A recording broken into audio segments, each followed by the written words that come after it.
May I have your attention? May I please have your attention? Super Sundays. Yeah, baby. We're back at it again. Let's get it. Let's get it. Let's get it. Let's get it. What's up, everybody, and welcome to another edition of SIR HALE'S Speaks Super Sundays. I'm glad that you're here. I wanted to take a moment to tell you guys how much I appreciate you. We've been doing these shows for months now, and you guys have been showing up consistently as we take on and we tackle different challenges and different topics. So I appreciate you. But here's what we're trying to do going forward. We want to grow this audience to people who need to hear content like this. And so we need your help. How can you help us? That's a fantastic question. Be sure to make sure you hit that like button. Be sure to subscribe and make sure you hit that notification bell for all of the content that we have, particularly Super Sundays.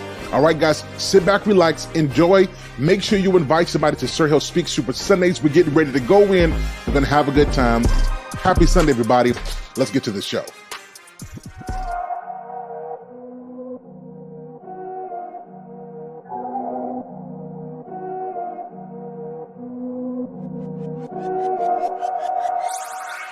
Go dummy, go beast on them. I go beast. Go deep, I OG on them. Apply pressure, put heat on them. Put that 500 degrees on them. 500 degrees. Go dummy, go beast on them. I go beast. Go deep, I OG on them. Apply pressure, put heat on them. Put that 500 degrees on them. Down, levitate, going up, elevate. Watch me demonstrate. On time, never late. I grind, celebrate. No pump, fake, hesitate. I've been scoring every day. Champagne, Perrier. Since 9-3, been in the box, now stepping up to home. Like straight out the sandlot, now I'm plotting on the globe. I work hard, I show love, that calm and steady grown. Got this far, I go hard, let God take control. I was starving skinny, now my weight up, got no energy for haters. See you trying, see you later. I'm shooting for the stars, need no laser beam, blowing like the greatest, but it's one who's always greater. Yo, go dummy, go beast on them. I go beast, go deep, I OG on them. Apply pressure, put heat on them. Put that 500 degrees on them. 500 degrees. Go dummy, go beast on them. I go beast, go deep, I OG on them. Apply pressure, put heat on them. Put that 500 degrees on them. Smell good, skin clear. This here my year. Hey, look up here. This here my tier. Same fit 4 days. I grind 4 ways. I play no games. All me, no blame. On the wave, my own wave. Can't stop my shine. In the lane, my own lane. Can't stop my grind. 40 yard in the V12 and like 1.5. At 19, I cleared 19 in a month, no lie. Oh God. I was starving skinny, now my weight up, got no energy for haters. See you trying, see you later. I'm shooting for the stars, need no laser beam, blowing like the greatest, but it's one who's always greater. Yo, go dummy, go beast on them. I go beast, go deep, I OG on them. Apply pressure, put heat on them. Put that 500 degrees on them. 500 degrees. Go dummy, go beast on them. I go beast, go deep, I OG on them. Apply pressure, put heat on them. Put that 500 degrees on them. 500 degrees. Lights up, Young everybody. kids coming Let's to get you to it. live from a place where nobody else know to take it. They hand out, they want us to split the pie, right? Cause they realize that we gone crazy. Yeah, I flipped my pie, really did that 180. Yeah, skirt. I flipped my pie, really did that 180. Young kids coming to you live from a place where nobody else know to take it. They hand out, they want us to split the pie, right? Cause they realize that we gone crazy. Yeah, I flipped my pie, really did that 180. Yeah, skirt. I flipped my pie, really did that 180. Who's that gon' tell me I can't do it? Better be on time with my bankroll. Talk fat, no ball cat, no lit word. Routine like clockwork, my wrist word. Let's go like that. I flourish the cook, got no roof on it. I'm taunting, I'm all in the moment. Everything lit, I don't miss. Till someone get John on the line, say the invoice is coming. I'm thumbing through stacks of that cold ball. They egging me on, so I'm going off. I got them mad, I show off. They treating my life like it's no law. I I never flex above my means. I spit the cream on my tribe, don't I? Don't bro me, don't know me, you not regime. To the one with the crown that my eye is on it. Yeah. I see you move through the place, they precaution, they snaking, they seeing me. Money tree, wake up the royalties. I got a queen, yeah, she go with me. She making me feel like I'm royalty. It's probably cause we royalty. I just got fresh with the golden piece. Shrug, show the emoji, okay. You know it's me, diamond soul, dancing, singing like Jodeci. 10 out of 10 every time till they notice me. What you thought I was supposed to be. Ain't nobody close to me. Granted my hits touch the billboards, and they printing my face on the billboard. They envy my drip, I'm enlightened. You should let go of that hate, but you feel more. I make them rage every time they get flamed when they hear what I say, coming straight from the source, yeah. I come a long way from the cold by the shore. My boy, I'm enjoying this. Young bitch coming to you live from a place where nobody else know to take it. They hand out, they want us to split the pie, right? Cause they realize that we gone crazy. Yeah, I flip my pie, really did that 180. Yeah. I flip my pie, really did that 180. Who's that gon' tell me I can't do? I can't do. Better be on time with my bankroll. Talk fat, no ball, And now, your host, Sir Hale Speaks. What's good, everybody? What's going on? Listen, I reached just a minute ago. I reached for my hand clap button, and I ain't even got it. I'm not in my studio, but what's going on, everybody? Hey, what's up? Hey, it's good to see you. Good to see you. Beautifully animated Speaks in the building. Dusto is here. Reckless Ray. One of the only Lost in Translation podcasts, and somebody new to the platform is Miss O'Shawn. She is in the building. Hello, everybody. hey. Hello. Before we get started, Joe, let me show some hospitality. Let me act like I got some home training. How was your week? How was your weekend? It's been really good. I had a really good time at class this weekend. I got through it. Everybody knows I do martial arts, so life is hard on the weekend for me. But I got through it, and I kind of feel good about it. Which one do you do? Nice. I study Hapkido.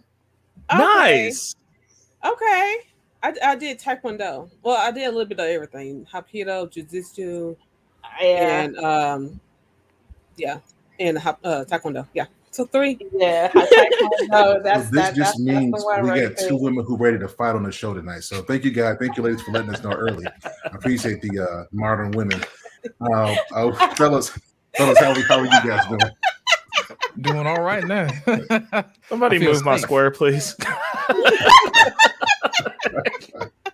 What you trying to say? I didn't know we was in the octagon tonight. Thank you, Sir Hale. All right, y'all.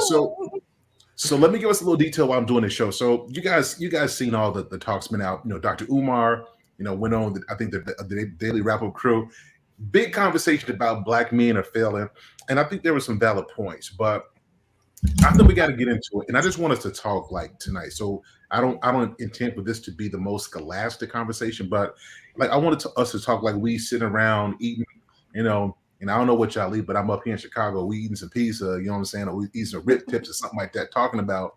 So, I keep hearing this thing that black men are failing. I keep on hearing this, and I'm sitting here like what constitutes failure keeps on changing, right? So if a man ain't earning 6 figures, he failing, right? If a man ain't, if he not, owning buses, he's right. So it's like I keep hearing these different criteria. So that's the heart of what we're talking about. That's right, Des. I'm sorry, I meant salmon. I meant grilled salmon with some asparagus. Yeah, I'm sorry, Des. That was my fault. You're right. We're not eating that pizza. I'm sorry. Get him, Jazz. Get him. You're right. I'm sorry. So I want to get into that, but before we do, we have to get into some shenanigans. So let me play this clip real quick, and let's respond to what this young lady says, and then I'm going to get you guys' take on this. The problem is that a lot of black women, they're still attracted to black men, so they want black men. In theory, then when they're around the black man, they are never satisfied with whatever this guy is saying and doing, because in their mind, it's not Prince Charming enough. It's not fair, because if black men judged black women with that same lens, there would be even less women married right now in the black community. So everybody hear that, or do we need to play it again? Oh, I heard it. Okay. Let me play it again. I see the taekwondo getting ready to come on. Let me play it one more time. Hold on one The second. problem is that a lot of black women, they're still attracted to black men, so they want black men in theory. Then when they're around the black man, they are never satisfied with whatever this guy is saying and doing, because in their minds, it's not Prince Charming enough. It's not fair, because if black men judged black women with that same lens, there would be even less women married right now in the black community. Well, So the question here is this. So we guys know women should marry for potential. So women no longer want potential; they want perfection. Is this true or is it false? Let's start with a lost in translation, then we'll move clockwise. Here's my thing. I really think that they want perfection. You know what I mean? Here's my thing. Back in the day when you got married, it was a young couple. Y'all built together. You know what I mean? It wasn't this, I'll see you at the finish line and I'll meet you there. You know what I mean? That type of thing. So yes, they do expect perfection, but it shouldn't be that way. But you know, people gonna be people.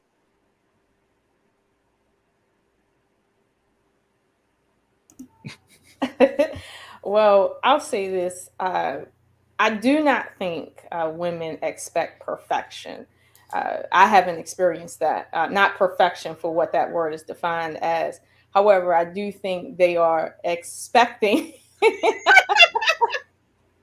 I do think they are expecting something that might be unrealistic for their current station in life. Yes, but perfection, no. It just might be somewhat out of their reach. And I'll say out of their reach because we have to contend with counterparts right in our own culture.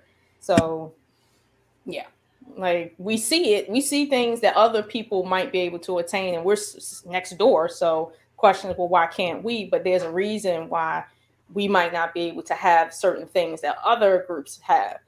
But it's still in our minds. We're still human. I just wouldn't consider that as perfection. I just think it might just be just out of our league right now, as a people. That is. See, that was so beautifully crafted that the untrained ear would think you answered the question, but you didn't, Miss Lady. No. The question is, women no longer want potential. They want perfection in relationships. Now, Miss O'Shawn, is this true or is it false? I don't think women want perfection. I think they do want certain things that individually they may want. I wouldn't define that as perfection, though, because, you know, what one woman may find as nothing that she can deal with, the next woman might feel like this is more than what I asked for. So, and that's perfection to her. So that's what I'm saying. Like, as a whole, no, I don't think we're asking for like perfection. But here's the thing: everybody wants what everybody wants. Let's be honest. I want what I want. I don't want what I don't want. Same thing with men. They want what they want, not what they don't want. So I'm not going to say men or women are asking for perfection in whole. No. Now, maybe I might have known one or two men that might have asked for something that was literally perfect. And I'm like, you're not perfect, though. But that's only one or two people in my entire life, though. Mm-hmm. Okay, so I'm going to let's go to beautifully animated. But Miss O'Shawn, you're not off the hook. I want to get a more direct answer. But beautifully animated, what's your perspective? Women don't want potential; they want perfection. Is this true or false? Wait, can't get a solo. Oh boy! I blame you, Disney.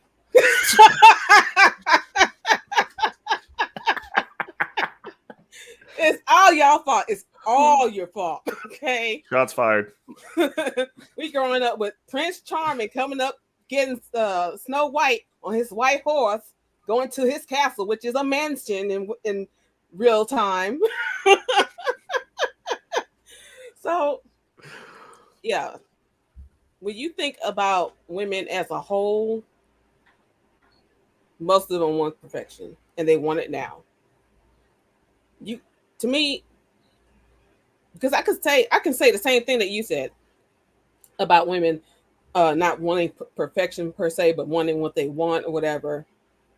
But that's in the group that I'm around, you know what I'm saying? But when you really look at women in general, they unrealistic. So I had to look at the rest of them.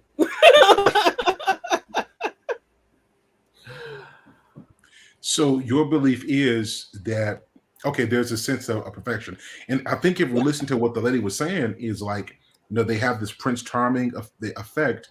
They get a man, and they imagine all that he's going to be. They get that man, he is that, and then they still ain't satisfied, still want some more. I find it very fascinating. So I think it goes to what you just said. Yeah, Walt Disney. Mm-hmm. Yep.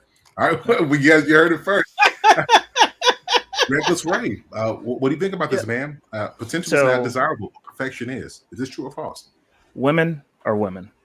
I'll tell you this. As somebody who's I date women into marriage. If a woman messes with me, the next dude who comes in line got to marry her. That's the only way to up the ante. She got to tap out because you're not going to get this again. Everybody wants the best deal that they can get, including women.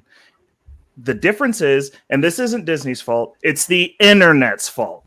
It's Instagram, it's Facebook. Because before this, you would move into a neighborhood, every woman would go outside and see that every other woman had the exact same stuff that she had, the exact same lifestyle she had. There was no glamour. You got the newspaper once a week and people looked at that and understood that, hey, this isn't reality for these people. But now you can get on Instagram, you can get on Facebook, you can get flued out. These dudes can reach out and touch you. I can afford to. I can bring you here. So, that's the difference. Is that the exposure to what everyone else has is 100%. You can see into everybody else's highlight reel, and the deal is it's not always even that good. It's just the good parts, sir. And that is why. So women do want perfection now, but it's perfection in the sense of what's Tom Cruise doing, because I want Tom Cruise, and there's only one Tom Cruise. I want a Michael B. Jordan, and then the people in Michael B. Jordan's echelon, that Michael B. Jordan ain't even enough. They need Michael B. Jordan plus. Like it. So yes, everybody wants the best deal. We have a issue with what people can acquire. How you gonna blame the internet though? Because when Disney was before internet. My VHS was before DVD, okay, and the internet. There was no internet. But did you? Well, I mean, from that perspective, you thought some white man was going to kiss you while you were sleeping and wake you up.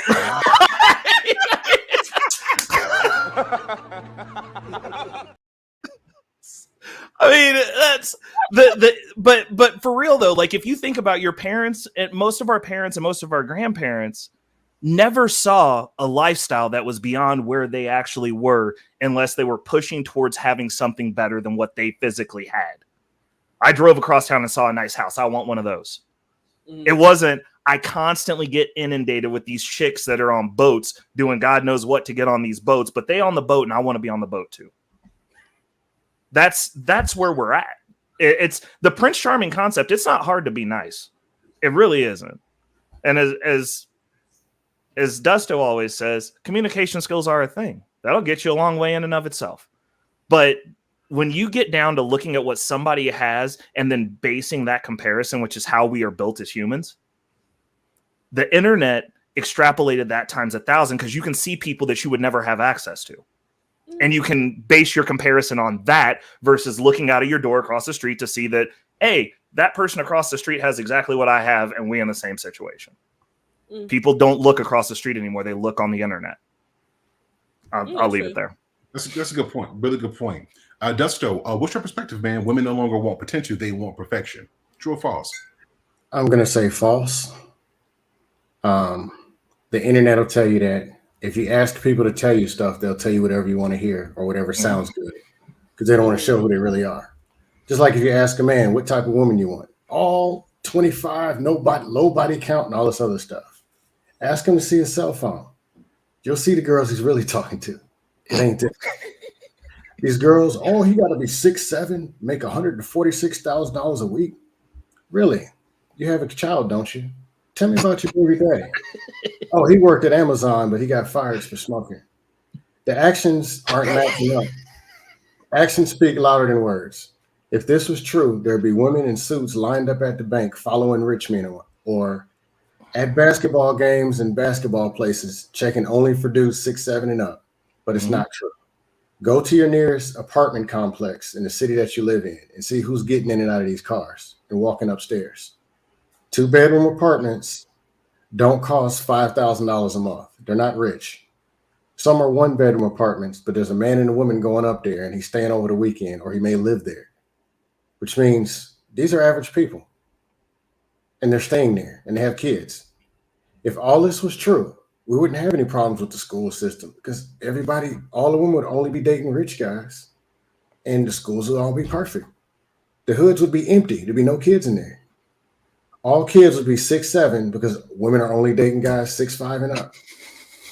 So I just want to know if this is so true. How can you go to the club? Who's driving these beat up cars? How are car seats in the back of regular cars if this is so true? Well, so I want to focus on the word. So the question is not will women accept regular men? It's women no longer want potential. They want perfection. Now, whether they get it or not, that's a different conversation. We're talking about want. And to answer your question, Dusto, is it fair to say that some people will take the best that they can get right now while they're waiting on something better to come? I'll say there's a big truth to that, because if you go to your local restaurant and see people on a date, most people don't like each other. Most men don't like the woman they're talking to. The women don't like him. And they sitting there dealing with each other just because. But the core root of the problem is relationship skills. That's a whole nother topic. Most people have low self-esteem. A lot of women, they're insecure and they're willing to just deal and just live like this. I don't know why. But yeah, I can see some truth to that. But I mean, this isn't now all of us on here. So let me tell y'all about my experience. Since y'all been middle class all your lives, let me tell you about me before I was doing well for myself. So there was a time where I was making a lot of money, right? So I would save up a little bit of money for a cash car because that's all I could afford. And save up $2,000, right? $2,500 with the registration and stuff. I didn't want that $2,500 car. I wanted, one that cost $25,000. So I bought the $2,000 car. I drove the $2,000 car. I had car seats in a $2,000 car. Yeah. But what I wanted was the 20. I think that's the same thing with relationships. I think people settle for what's around them, and they'll build a whole life with it. But if something better comes along, I think that they will drop that for what they want. And I think that this is reflected in the fact that relationships are not long lasting today. And then you take into account the divorce statistics. I think it speaks to that. Do you guys think that that's a fair point or no? I agree. I 100% agree. I think it's because you put people in certain spaces or people have access. Now, if you're just, for instance, the example I would give is a good looking girl in a small town. She has access to those men in that town, but via the internet, she now has access to any dude that can afford to fly her out, which is a different lifestyle than the dudes in the small town can provide. You can take that also to college towns. I live by a college town. Back when I was in these streets, we used to go run game in college towns because we had more money than those dudes. They're broke. You gonna go hang out with Kyle over the weekend at the frat party, or do you want to come out on a boat? What do you want to do? Shout out to Kyle. Shout out to Kyle. He's doing his work, but what you have access to, and like those chicks. I mean, when you're going out there, they're going, oh well, like I want to go and be on the boat. The boat seems better for right now, but like she could build with Kyle. Kyle's also in school. But they're gonna get run through by the dudes who are not in school that have the access to get on a boat. Just what it is. Well, can I add to that, right? And what you're saying is true. However, with the advent of the internet, yes, it's given us some really great things. It's given us access to be able to have jobs that pay more than minimum wage whenever we want to work those jobs. However, with everything, there's a cost that we pay to have it, and the cost is having too much access that humans are not really evolutionarily ready to deal with. And as you say, we have more access to more people, more choices. However, all of that access has left 70 to 75% of America single, because the more choices you have, the harder it is for you to decide what is perfect for you or what is right for you. Versus back in the day, let's say as late as the 80s and maybe early 90s, you had your community to choose from, the best in your community. Whoever was on your level in your community, you had your choices there. It might have been maybe 10, but at least you knew it was just 10 or 3, or maybe 2. But in this day and age, when you have 50 something people to choose from, what is the chances that you're going to choose someone that you quote connect with? Like, there's a higher. I think your number's low. Your number's low. You said 50, more like 50,000. Well, yeah, like I'm just for women, 100%.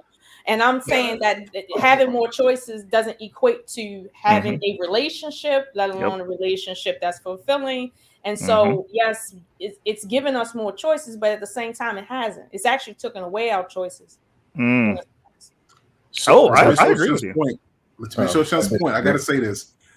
First of all, let me say this real quick. Shout out to our new member of the channel, the one and the only Adam Blue. Appreciate the support. Now, you guys don't know, but I know this guy. We used to do some work together. A really good brother, really good guy. Thanks for tuning in, man. I'm really glad that you're here. Since I got you on here, we're gonna play the super chat song, and then once we get back, I'm going to systematically disintegrate some of the talking points that I just heard moments ago from Miss O'Shawn. So, guys, give me just a second. I'm gonna pick it up, and then we're gonna be right back right after this. Pick it up, super chat. Pick it up. You see the drippy, I'm fitted up. Hop in my car and the giddy up. Secure the bag, yeah, I get the bus. Pick it up, pick it up, pick it up. You see the drippy, I'm fitted up. Hop in my car and the giddy up. Secure the bag, yeah, I get the bus. Pick it up, pick it up, pick it up. Ooh, I've been on the flex since flex on. Neighborhood all in your eardrums. I ain't never scared like Bone Crush. Boy, I got God, don't fear none. My line busy, take no calls. Feels like I don't have no flaws. Snakes in the grass, cut those off. Yo, squad shitty, my bros raw.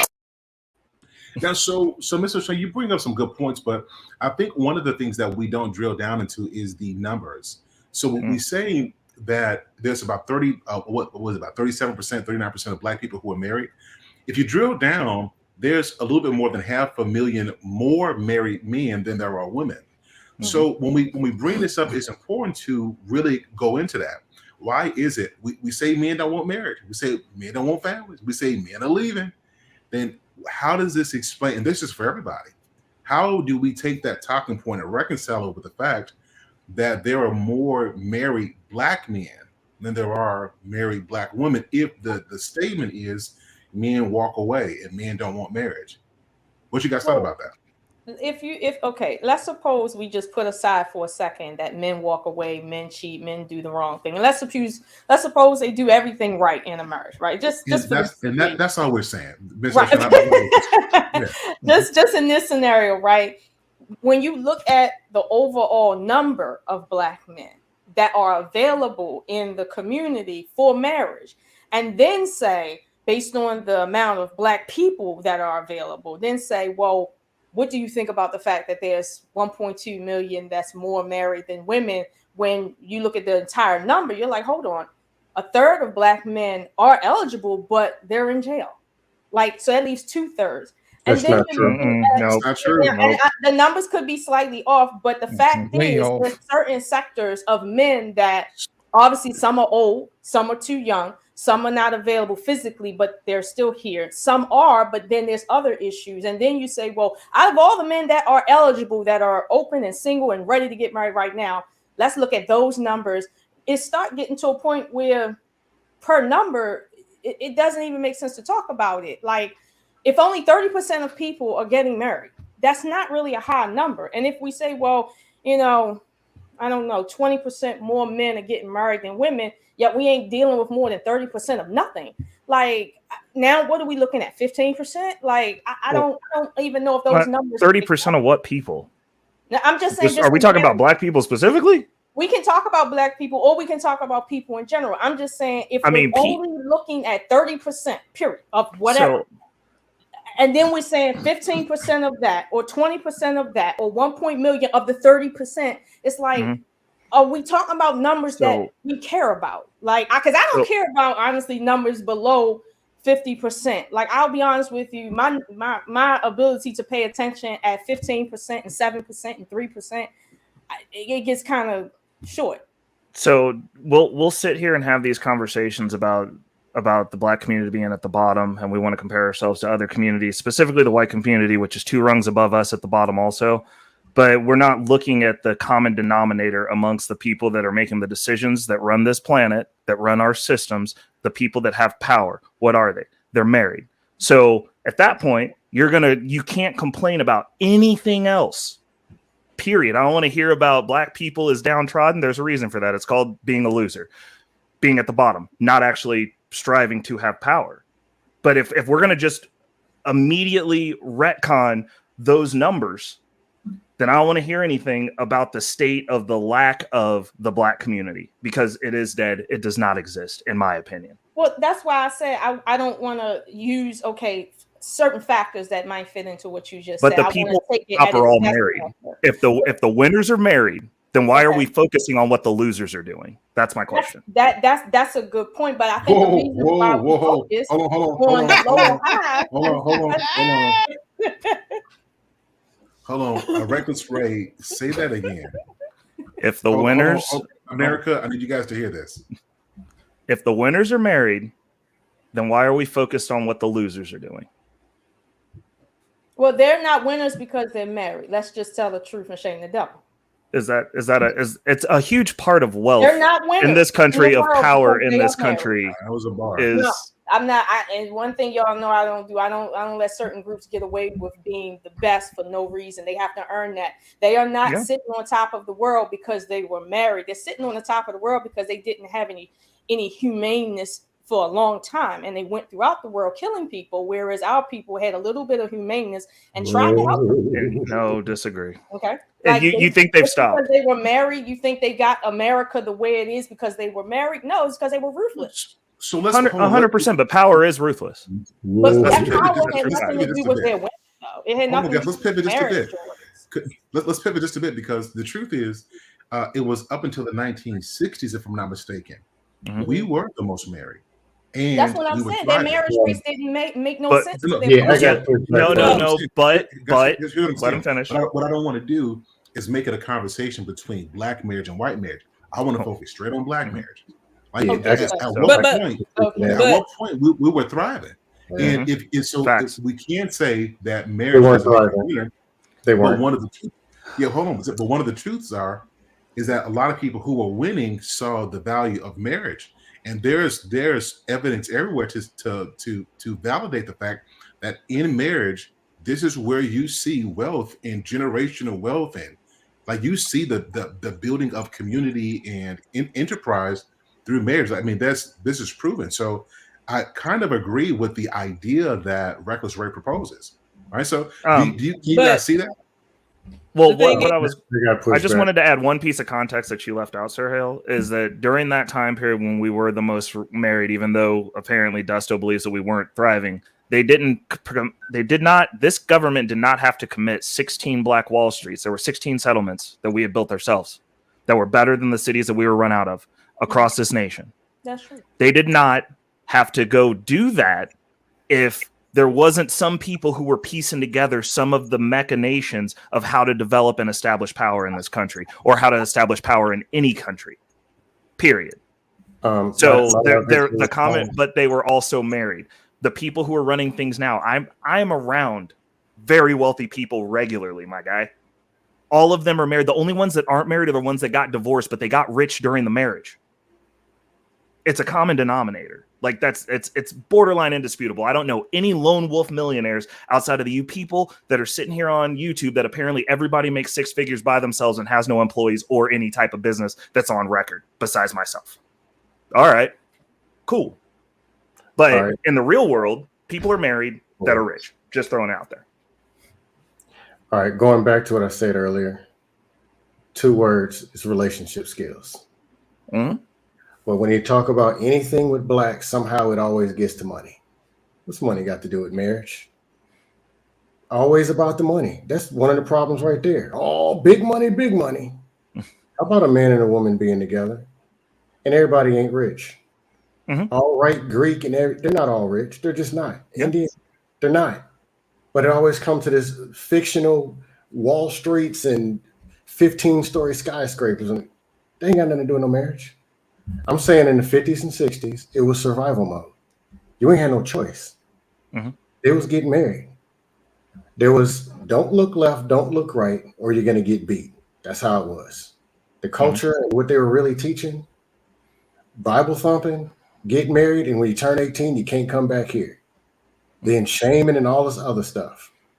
Then in the 60s, there became this thing called a choice. As soon as women had a choice, they ran up out of there. By the ones, two, then I was like, hold up, I can get out of this. Meaning if the marriages were so perfect in 1952, an 80% rate, and was thriving, it should have went to 90, to 95, to 97. But instead, it went to 20 and 30. The same fake skills that they were teaching in 58, they still trying to pitch them now. And they're a lie. Relationship skills. They're not being taught. And now they've been replaced by the talking point mafia. Most of it doesn't even make any sense. 2 minutes of critical thinking, you can break down every one of them. From social media to Facebook to YouTube to the conversations before internet even happened. The internet is nothing but a steroid that just shows what's already happening. And it just helped push it off of a cliff. Dusto, let me ask you a question. What's better to have, one house or two? Depends on the house. No, it doesn't. No, it doesn't. No, it doesn't. No, it doesn't. No, it doesn't. What's better? Listen, answer the question. What's better? I know where you're going. No. What's better, one house or two? Two houses. Where you going? Houses. Okay, great. Now, if you have two people working together in their first house, then they buy a second house, is that not creating wealth? Faster. Come to relationships, why is it always got to come to wealth? No. Because money makes the world go round. The Bible says money answereth all things.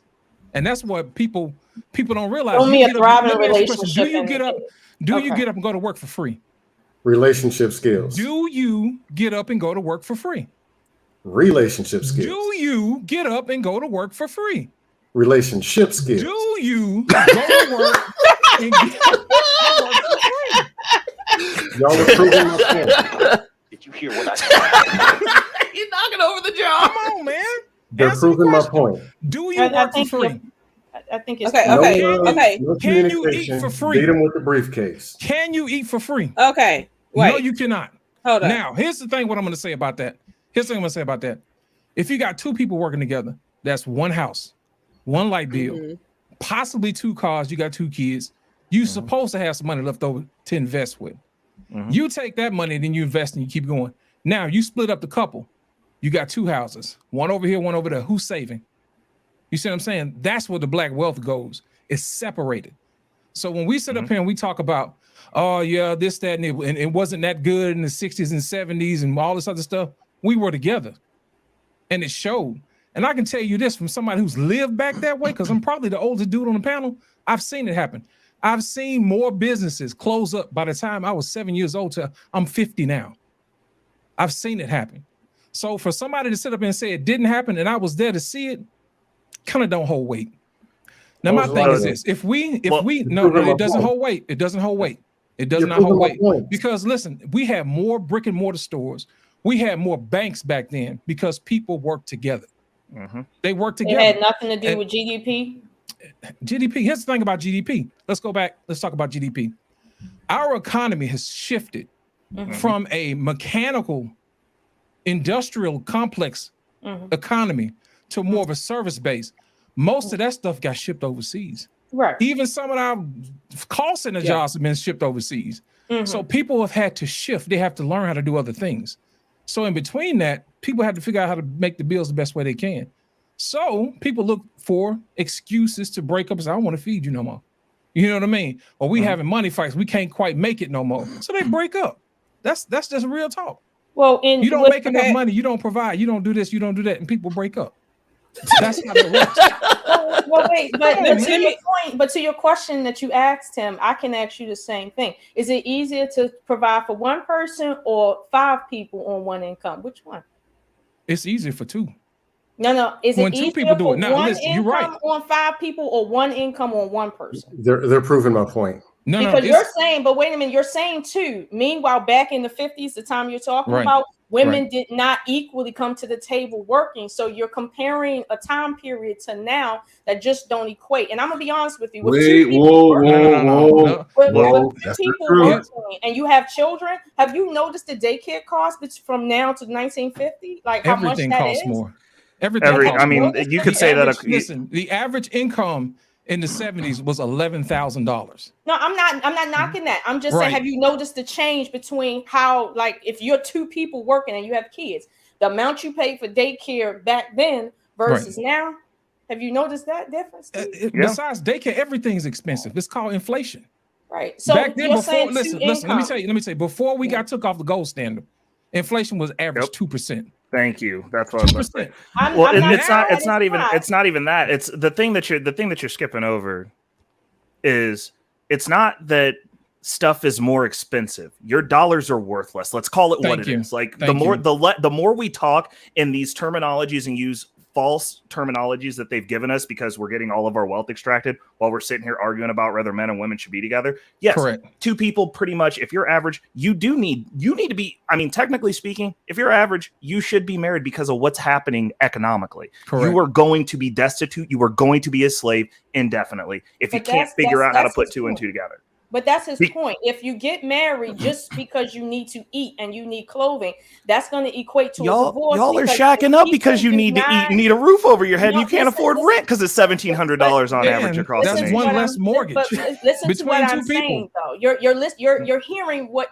makes sense to you. You're not listening to what I'm saying. He's saying that no matter what money or income you have, if you do not have relationship skills, it's going to end. And I will be honest with you. My grandparents could afford 10 and 20 children ahead. I make double what my grandfathers made, honestly, and I'm struggling with one.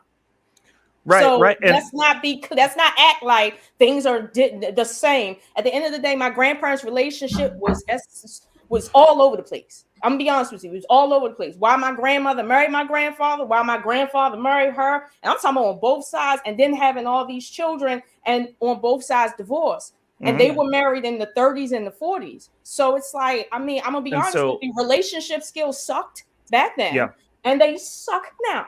So are we saying that black people just inherently have suckier relationship skills when we're dating each other? Is that what you're saying? We have because the result of that breakup of those families. No, I'm not proving your point because I've been in a relationship for 2 years. But I'm gonna say this right quick. If you want people to participate in your scenarios and stuff like that, you got to participate in theirs. Right. Stop saying you're proving my point, because at the end of the scenario, though, you're either going to agree with what they're saying, what the message is, or you're not. But you have to be fair about the participation. So what I was going to ask was the results of those families breaking up and those women choosing to leave. Like, we say it as though it was all women. It was specifically black women, which is fine. Okay, so the relationship skills were bad. What was the consequence? We are now at the bottom, irrefutably, with the inability to build anything. We have no industry. We have a lack of economic understanding that is literally borderline childish. People come here from third world countries and understand economics better than we do, and we're sitting in the lap of luxury. We are lazy. We are entitled.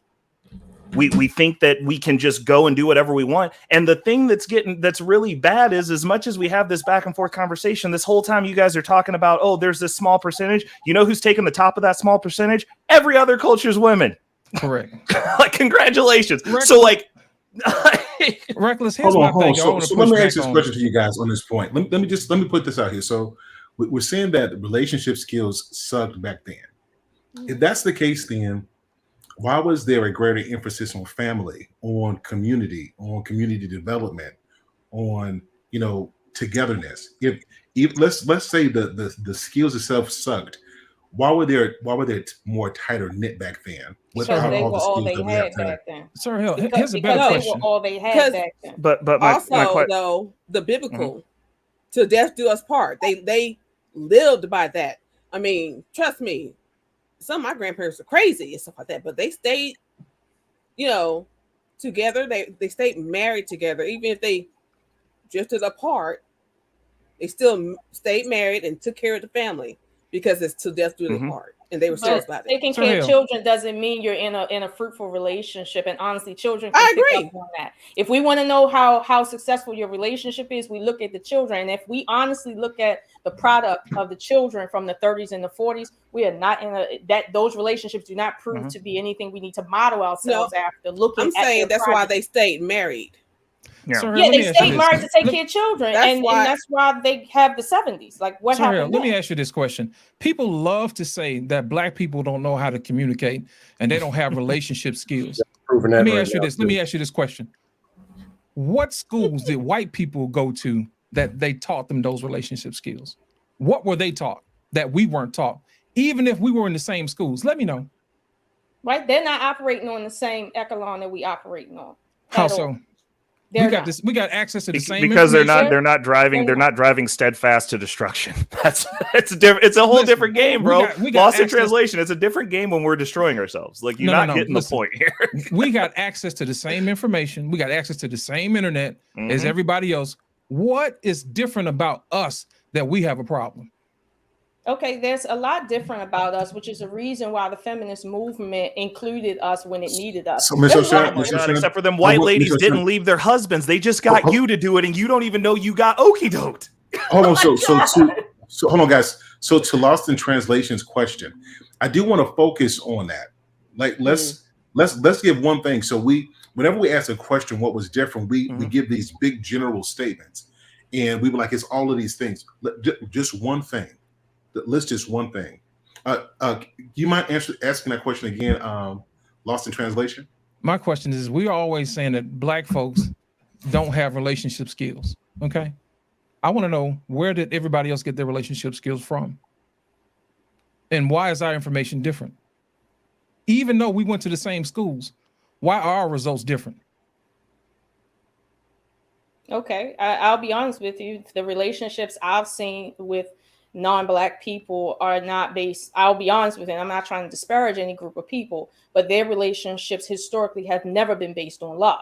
And that has always been their culture. And honestly, right now, we lack love. That's really what's at the root of everything we're talking about. But their culture didn't thrive based on love. It thrived based on what they were doing and why they were doing it, which is not our culture. So that's why I said we're not on equal playing field. When you say, well, why do they have good relationship skills? They don't. They really never have. And honestly, it's a whole different culture from a whole different part of the world. So for us to say, well, why don't we have it? Yeah, I could tell you, how many generations are we out from slavery? 4, maybe? How many generations are they out from their slavery? 100? Like, there should be a difference in how we deal with each other, because we've been cultivated to be a certain way, whereas they haven't. There's so many things different for us, like culturally and psychologically, and now biologically, that it's like, yeah, there is a difference, and that difference does affect us in certain ways. And I'll just use this one example. We all know that women under a lot of stress produce a lot of testosterone and less estrogen. And that testosterone creates certain health issues and a certain attitude issues with them, right? And when you look at the amount of stress Black people or African Americans have been under the last 300 years, we haven't gotten any help for that, both men and women. So, I mean, there is a lot different between our relationships and their relationships and how we are putting our relationships back together.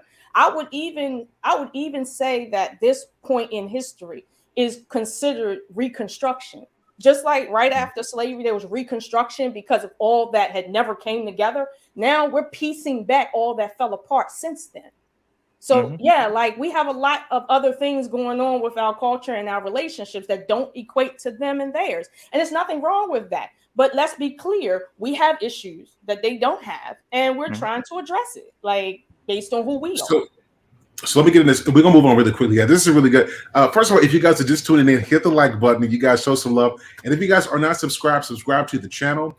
I keep getting people who say they don't get the alerts to the channel. You guys please subscribe and hit that notification bell. Y'all see we coming with that smoke tonight. It's been a minute, but we back at it. So Miss O'Shawn, you said something, and I want to play a clip that I believe is in line with what you said.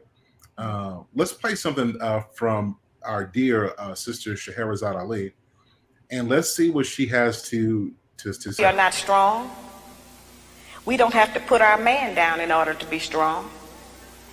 I'm just saying that we have used our strength in the wrong direction. We've been using it against our man instead of for him. If we use the kind of strength and influence that we have in this society to support the black man, won't anybody be able to come against him?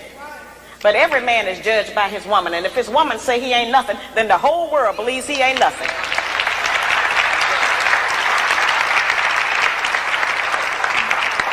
The actual fact is, every man himself judge his own self by his woman. He can be out in the world being great, and the whole world can be kneeling to him, and if he come home and she say, you ain't nothing, you ain't been nothing, then that's who he believes. We are not strong. We don't have to put our man down in order to be strong. I'm just saying that we have used our strength in the wrong direction. We've been using it against our man instead of for him. If we use the kind of strength and influence that we have in this society to support the black man, won't anybody be able to come against him? But every man is judged by his woman, and if his woman say he ain't nothing, then the whole world believes he ain't nothing.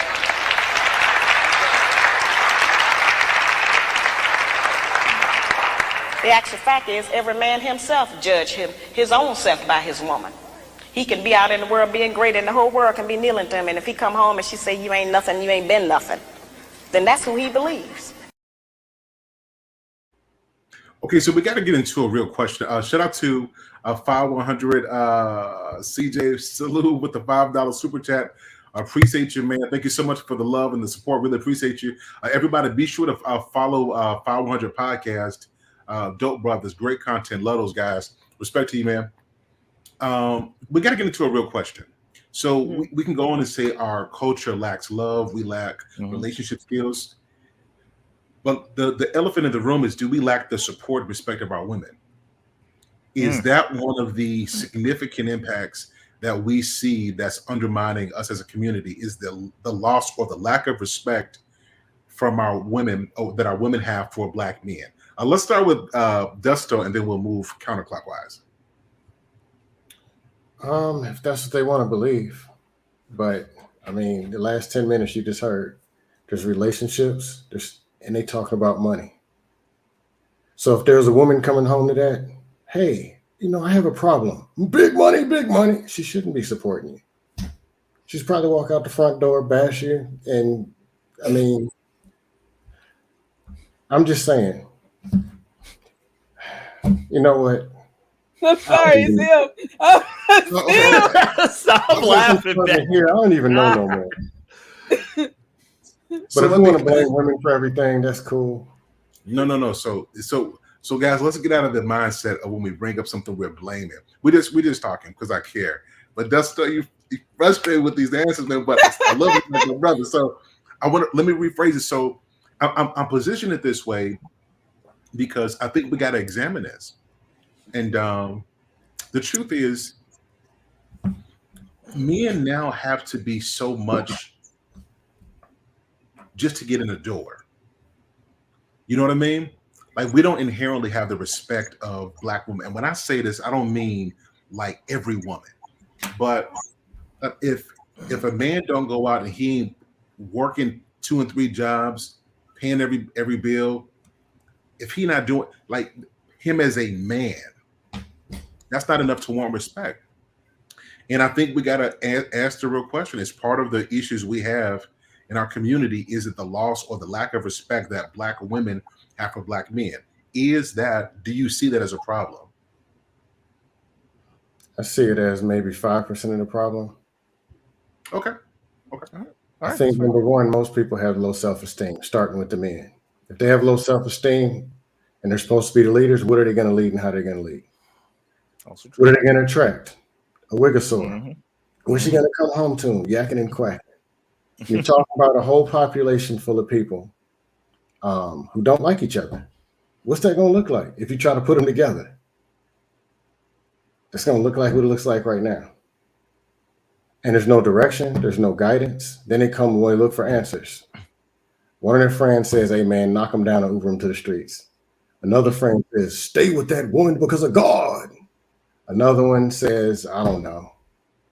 Let me smash you next. I don't know. But the whole population of out of control people looking for some kind of control and solution. My opinion is this. It goes all the way back to relationship skills, communication, people talking and people listening. Most people can't listen. They just be talking.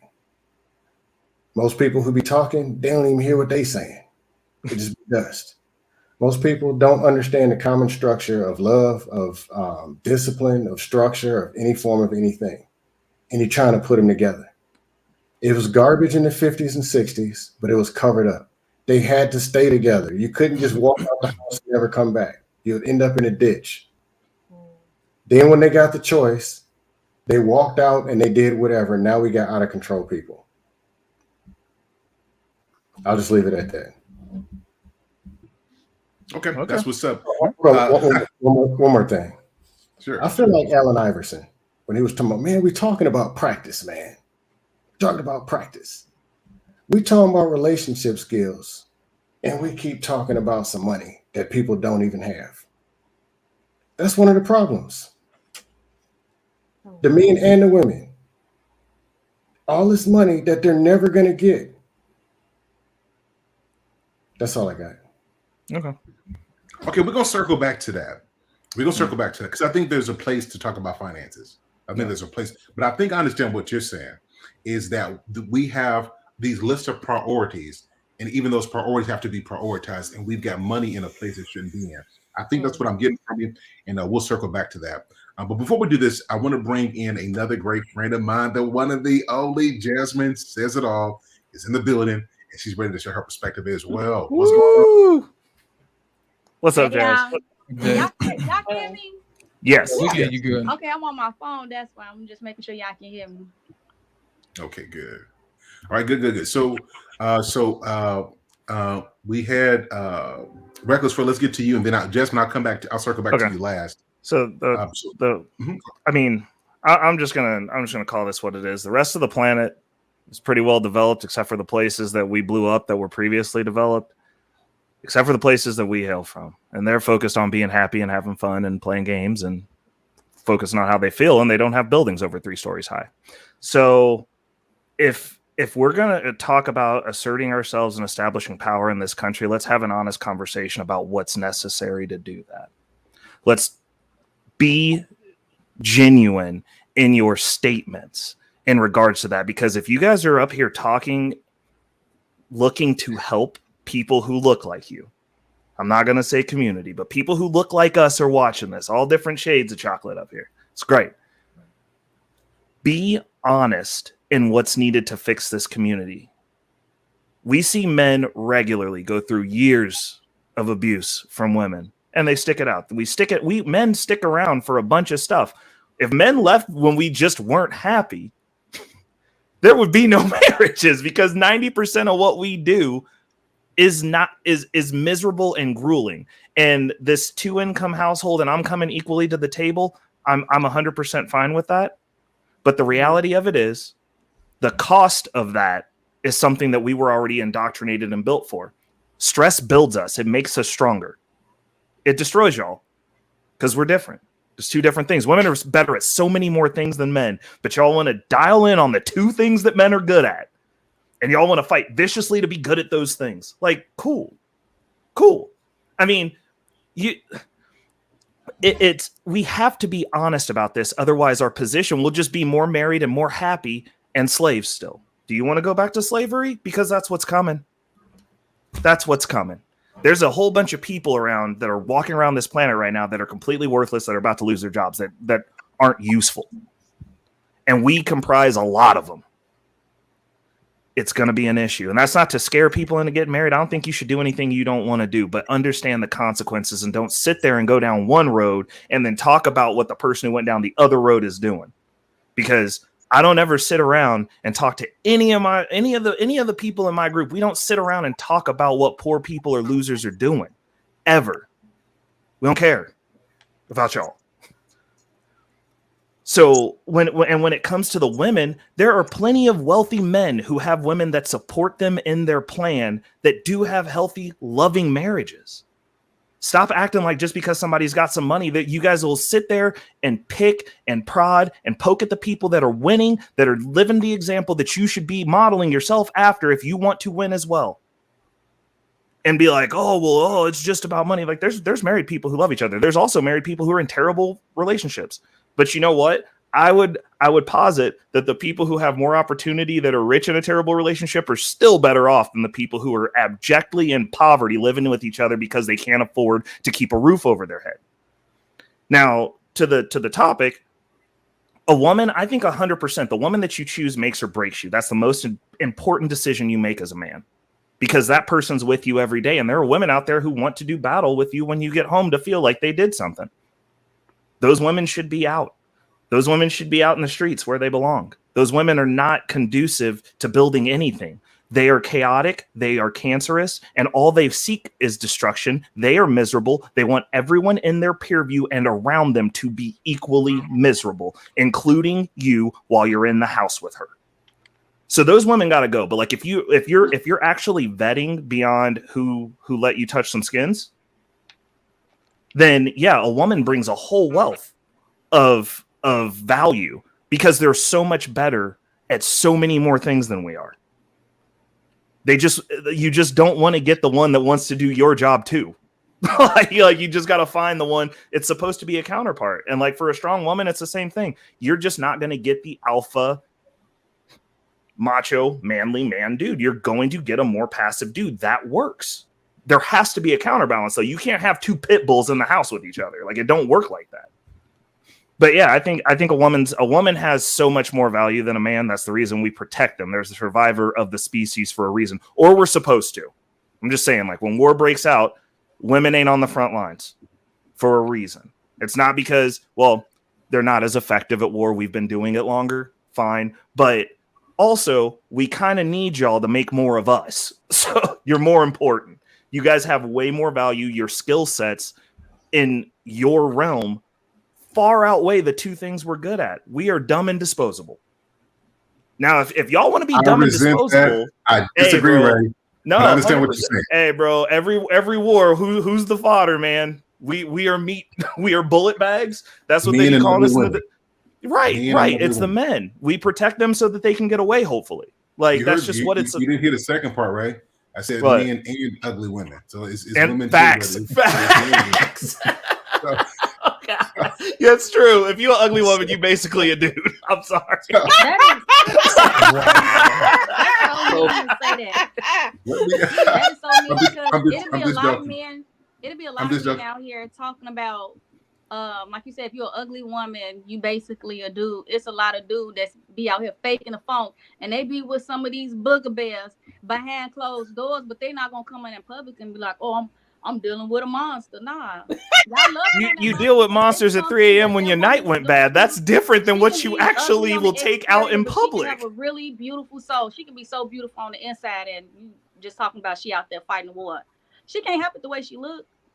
100%. Men can't help it how tall they are, but like we still have preferences. That's fine. It's the truth, though. Jasmine might be on to something. Ugly kids come from somewhere. Let me facts. Let me. Well, you can have two ugly people make a really attractive child. Like it happens. No. Like that one couple is the Asian couple, and the wife looked like a beauty queen because she had on the surgery. And then he sued her. He sued her because she had cosmetic makeup and tricked him. Yep. I remember that. And the kid came out looking busted. Hey guys, let's pivot before we derail. So Jessica, I'm gonna circle back to you in just a second. So the question is part of the issue we see is it a lack of respect that Black women have for Black men? If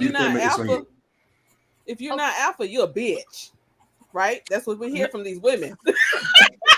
I don't agree. I mean, the thing is, even if you are alpha, if you're not alpha the way they want you to be, it's the same thing. Like they don't respect the people in our society that do the work to win. Real alphas, you ain't calling them no bitch, okay? First of all, but still, like when you're dealing with your significant other or your family, those are the ones that can cut you deep.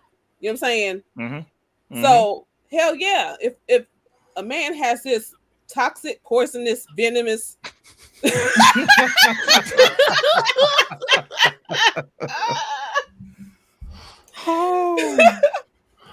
I want some of that moonshine, by the way. Okay.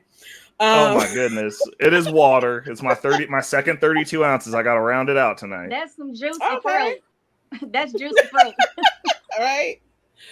But when you hear how easily bitch leaves these women's mouths towards these men, hell no, they don't have no respect. That is very disrespectful. And you see the man's energy who's dealing with it. It's like they look defeated.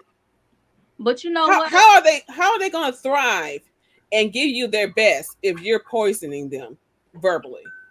But you know what, sis? Like, you talk about like women having a respect for men. I think it's impossible for somebody to respect somebody else when you don't respect yourself.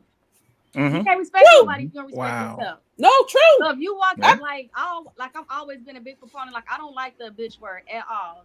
Don't call me no bitch. I don't talk to my friends like that. Right. I don't ever want to be in a position, or I want to be somewhere, and I'm engaging with my lady friends like this, and then a group of guys just happen to walk up and they think it's okay because we're supposed to be leading by example. You teach people how to treat you by your actions and everything like that. So if I'm around my lady friends and a group of guys just happen to walk up, they don't get what it is that they desire. Next thing you know, bitch, oh no, I got your bitch. Okay. I'm sorry, excuse my language. Oh hell no. And I'm like, is it some fake alpha men out here? I don't understand. When I look at it, I just look at it. It's you either a man or you're not. Right. No, you got your alphas, you got your betas, and you got your sigmas, whatever. You know what I'm saying? But the sigmas are all on YouTube. No, the reason why I said that because I guess from my perspective, like I don't subscribe to a lot of that stuff. Alpha, beta, sigma, and all of that stuff. It's either you being a real man or you not being a real man. Because if you was to say, where do you place the real man? I mean, where do you place the non-real man? Based off his actions and how he carry himself. But so here's the problem that you guys are having is like every woman's definition of a man is fluid. Mm-hmm. And this is why men cannot listen to women, because somebody's definition of be a man paying the bills, somebody's definition of a man who can fight is like, no, we should not listen to a woman's idea in terms of what a man is, because if a man does that, you're never going to be happy, because your perspective at 20 is going to be different at 30, going to be different at 40, at 50. And if he keeps on adapting to how you see him, he's never going to be a man, because a man is that regardless of his woman's opinion. What do you guys think about that? You're not calling a man a bitch. Y'all listen. I'm trying to get my stuff demonetized. He was basically saying that a woman should be in a position to define what a man is. But every time we get on here, I see so many men trying to define what it is a woman is, or what. And we should be doing that. Y'all just defining everything. Y'all Webster's around here. Y'all Webster. Yes. Webster's a man. I mean, listen, Jasmine, come on. So absolutely, this is what we do. So now, but so the question that I have, and I want to get to a podcast, and then Jasmine, I'm coming back to you. See, Jasmine came in on fire. She came in with some fire, so I'm gonna get to her in just a second. Lost in translation is one of the issues we have in our community, that we don't have the respect of our women. Absolutely, and I'm gonna tell you why. A lot of people like to dismiss how our women look at us, but that actually signals to the rest of the world whether they should do business with us or not. And if you ask me, it's a self-sabotaging thing. Now, I'll give you an example. To answer the question that was never answered earlier, the answer to the question is culture. That's what's different between us and everybody else. If you go to Japan, those people, if you've ever been there before, those people are extremely nice because that's their culture. If you come over here to our culture, what is our culture? Basically to cut folks down, to cut each other down. That's what we do. We don't love each other anymore. Now, to give you a more recent review, back when in the 70s, when they pulled the Pledge of Allegiance out of school, when they pulled prayer out of school, when they pulled discipline out of school, that's when it went off the rails. That's when it went off the rails. I remember that like it was yesterday. Now, my thing is this: if you have a bunch of people who don't respect authority, who don't respect men, who don't respect the rules, what do you think is going to happen? You're going to get exactly what we have now. You got a bunch of people who cut each other down, who don't see the best in each other. And guess what? Nobody wants to do business with us. Nobody. I got a question. Nobody. Because I guess somehow it's about solutions. Did anybody ever go back and try to find out why people don't respect each other? Because I know in 1958, y'all said everything was perfect. Why don't people respect each other? You know why? Culture. I'll give you an example. Back when we was coming up, I'm raised in the South. When you saw older people, you would say yes, ma'am, and no, ma'am. That wasn't by choice. Listen. That's You would open the door. Listen, you would open the door for ladies because that's what you did. Yep, You would chivalry. speak to elders. Chivalry. That was a sign of respect. You respected women. You know what I mean? You would pull the chair out for them. You know what I mean? That type of thing. You open the car door for them. We don't do that anymore. Men don't respect women anymore. Women don't respect men anymore. But to answer Sir Hale's question, no. We don't respect men anymore. Still do that. I wanted to touch on Dusto's. Dusto, I can answer. But that wasn't by choice. No, but the reason that being a gentleman, let me explain something. Being a gentleman is always a choice. Being a gentleman is always a choice. Fellas, I will say this though. I believe you should be a gentleman. Like I just believe that. If you're around your women, there were certain things you just do. Like that's just you just do it. Like don't be deep about this. Well, you be that. I ain't still letting anybody take advantage of you. But men are going to be men, and we gonna the environment we want. So be that. Open doors. Be courteous. Just don't let somebody use you. If she appreciates it, keep on going. But I believe in that. I still believe in it. I still believe in that. You be kind to women. You talk to women with respect. That's right. Anyway, Ms. O'Shawn, what's your thought? Is the part of the issue we're having that a lot of our women don't respect Black men? And guys, I want to say this. We have an interesting conversation when we juxtapose our community with another. For the sake of this conversation, I want to keep it all in house tonight. And so if we're going to compare it, let's compare it to what it should be. Okay?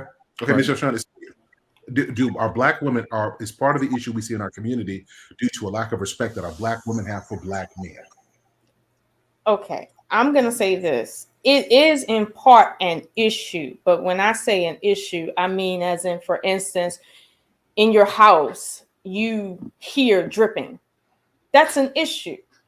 But for you to address the dripping, you can't just go look at the dripping. You have to go look at what's above the dripping to figure out where the problem is. You never fix dripping. You fix what is causing that drip to happen. It's like when I trip over a rock, I don't go back and look at exactly where I'm at, like my face is at. I go look at what's behind me that I tripped over. So yeah, women lack of respect for men is an issue, but I think to Dusto's point, we're not really looking far enough back in terms of, well, where did it go left? Because what he was and he can correct me if I'm wrong. What he's saying is, if life was so perfect when we were at our height, right?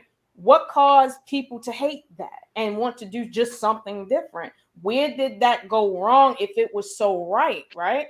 And I think we're on the right path by even thinking like that. But I'm going to say this.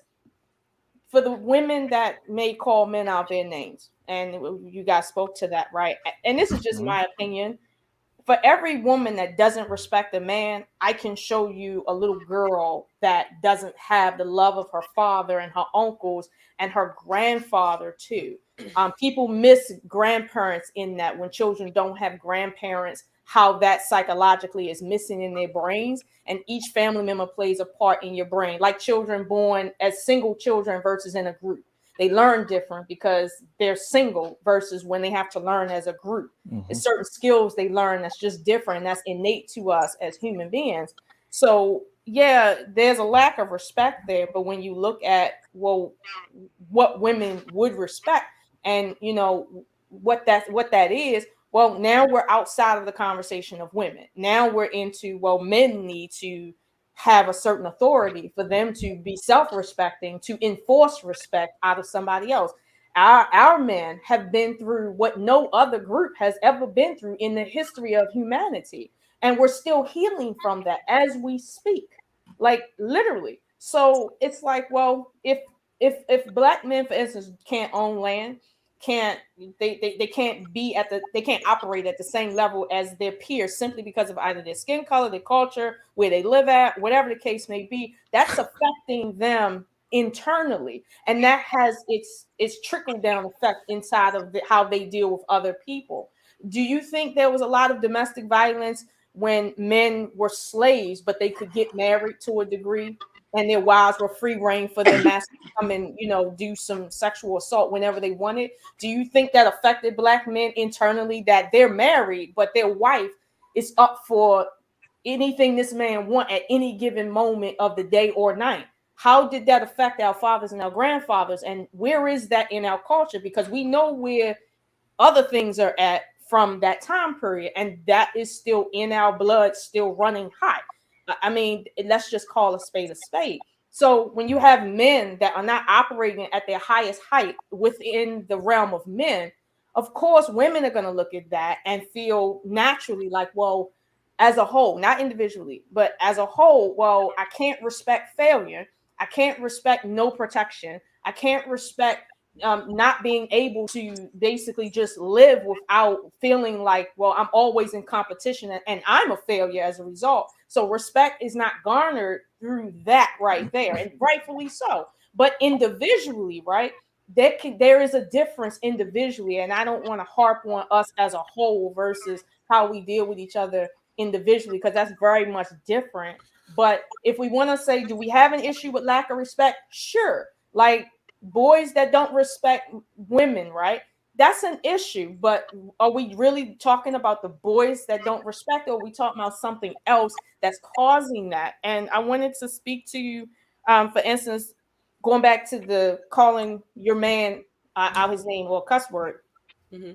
I had a situation with my son today where him and one of the other little girls in the class were playing around, and he said something to her that he thought was funny. But I know if I didn't check it in the moment, he would grow up thinking it's okay to verbally say certain things to females and not understand how it affects them. So I had to explain to him there's a certain way you talk to females versus males. And there's a reason why you can't say certain things, because it's not nice.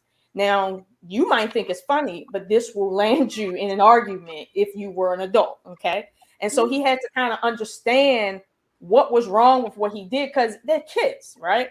But I can't let him grow up missing that. But that's a part of relationship development that he has to learn from me. I know some of the kids in my area are calling each other dummies as a term of endearment. Now, this right here is a show where these children are not being taught relationship skills.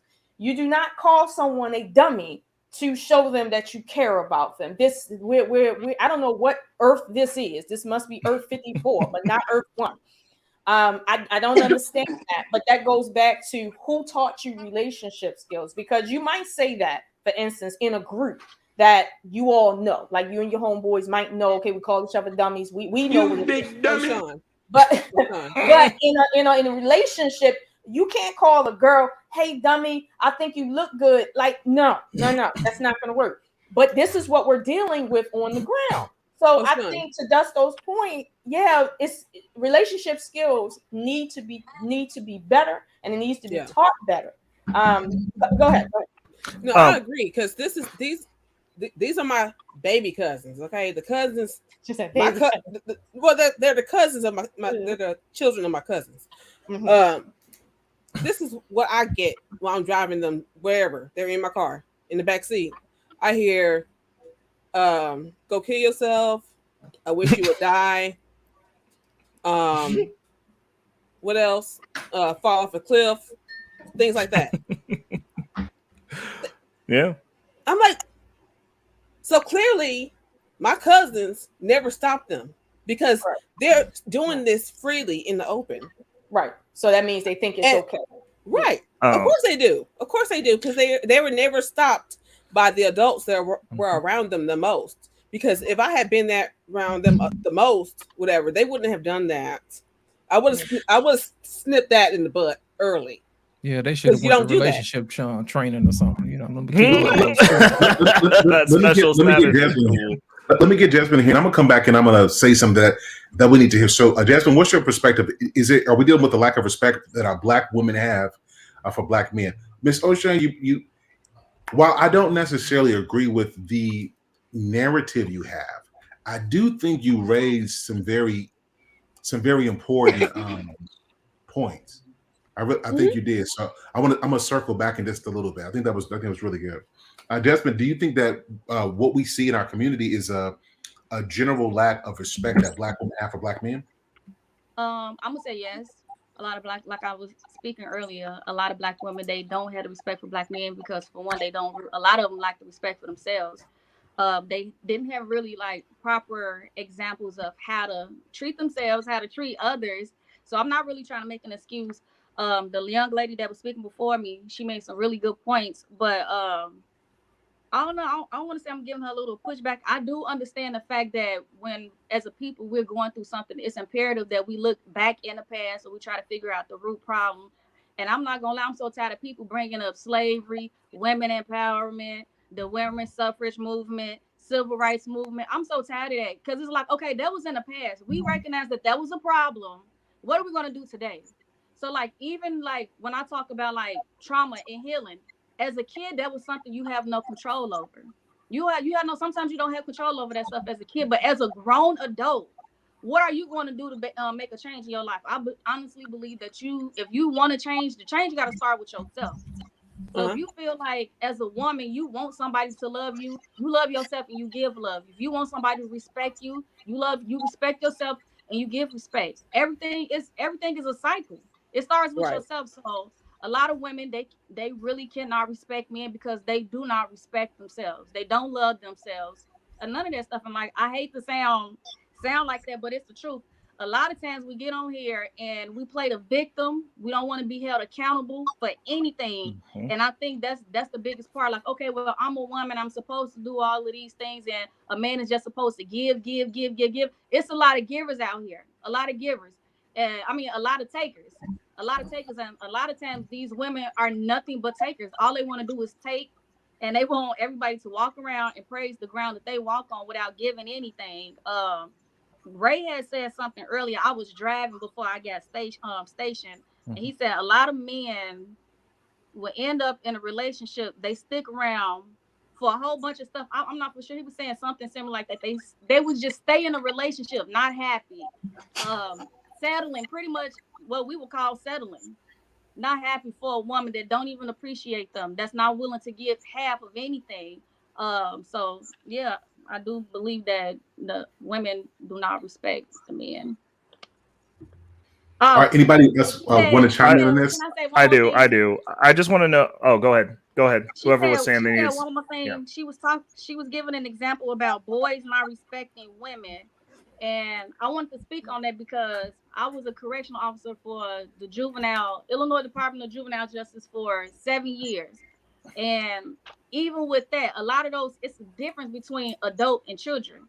When you a kid, you may have experienced some form of trauma. So you may have some kid, they may be disrespectful to women. One, because they didn't have a good role model as a mother. Or a lot of times, what we don't talk about, we always talk about how us as women get sexually assaulted or molested or anything like that. These little boys are getting molested.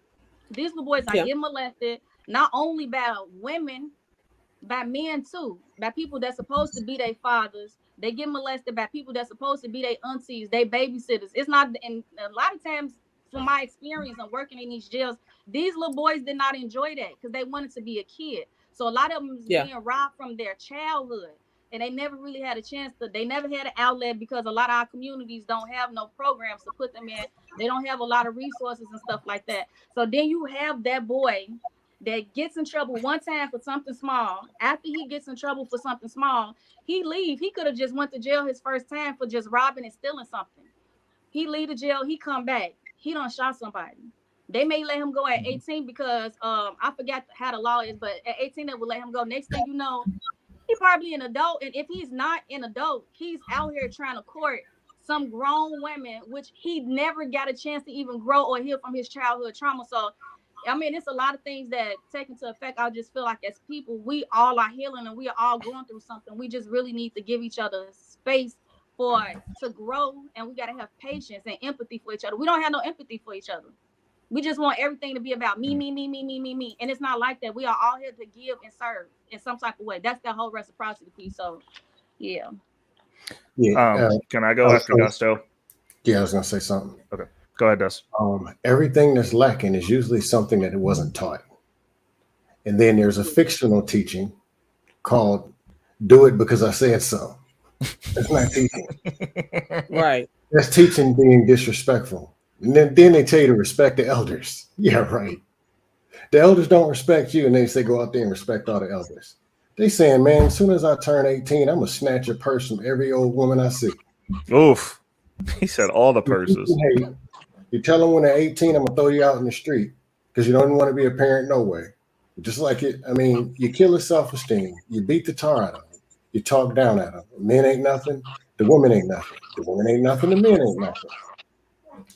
All the competition, competing for stuff that don't mean nothing about nothing. And most of the people ain't getting nothing. Or the something that they have ain't nothing because their mind is jacked up. There's no positivity. There's no influence. And let's just talk leadership. The top of the chain is not position. I'm your parent. I'm your daddy. I'm your mama. That's not leadership. Mm-hmm. Leading by position. And then you teach them to follow the position.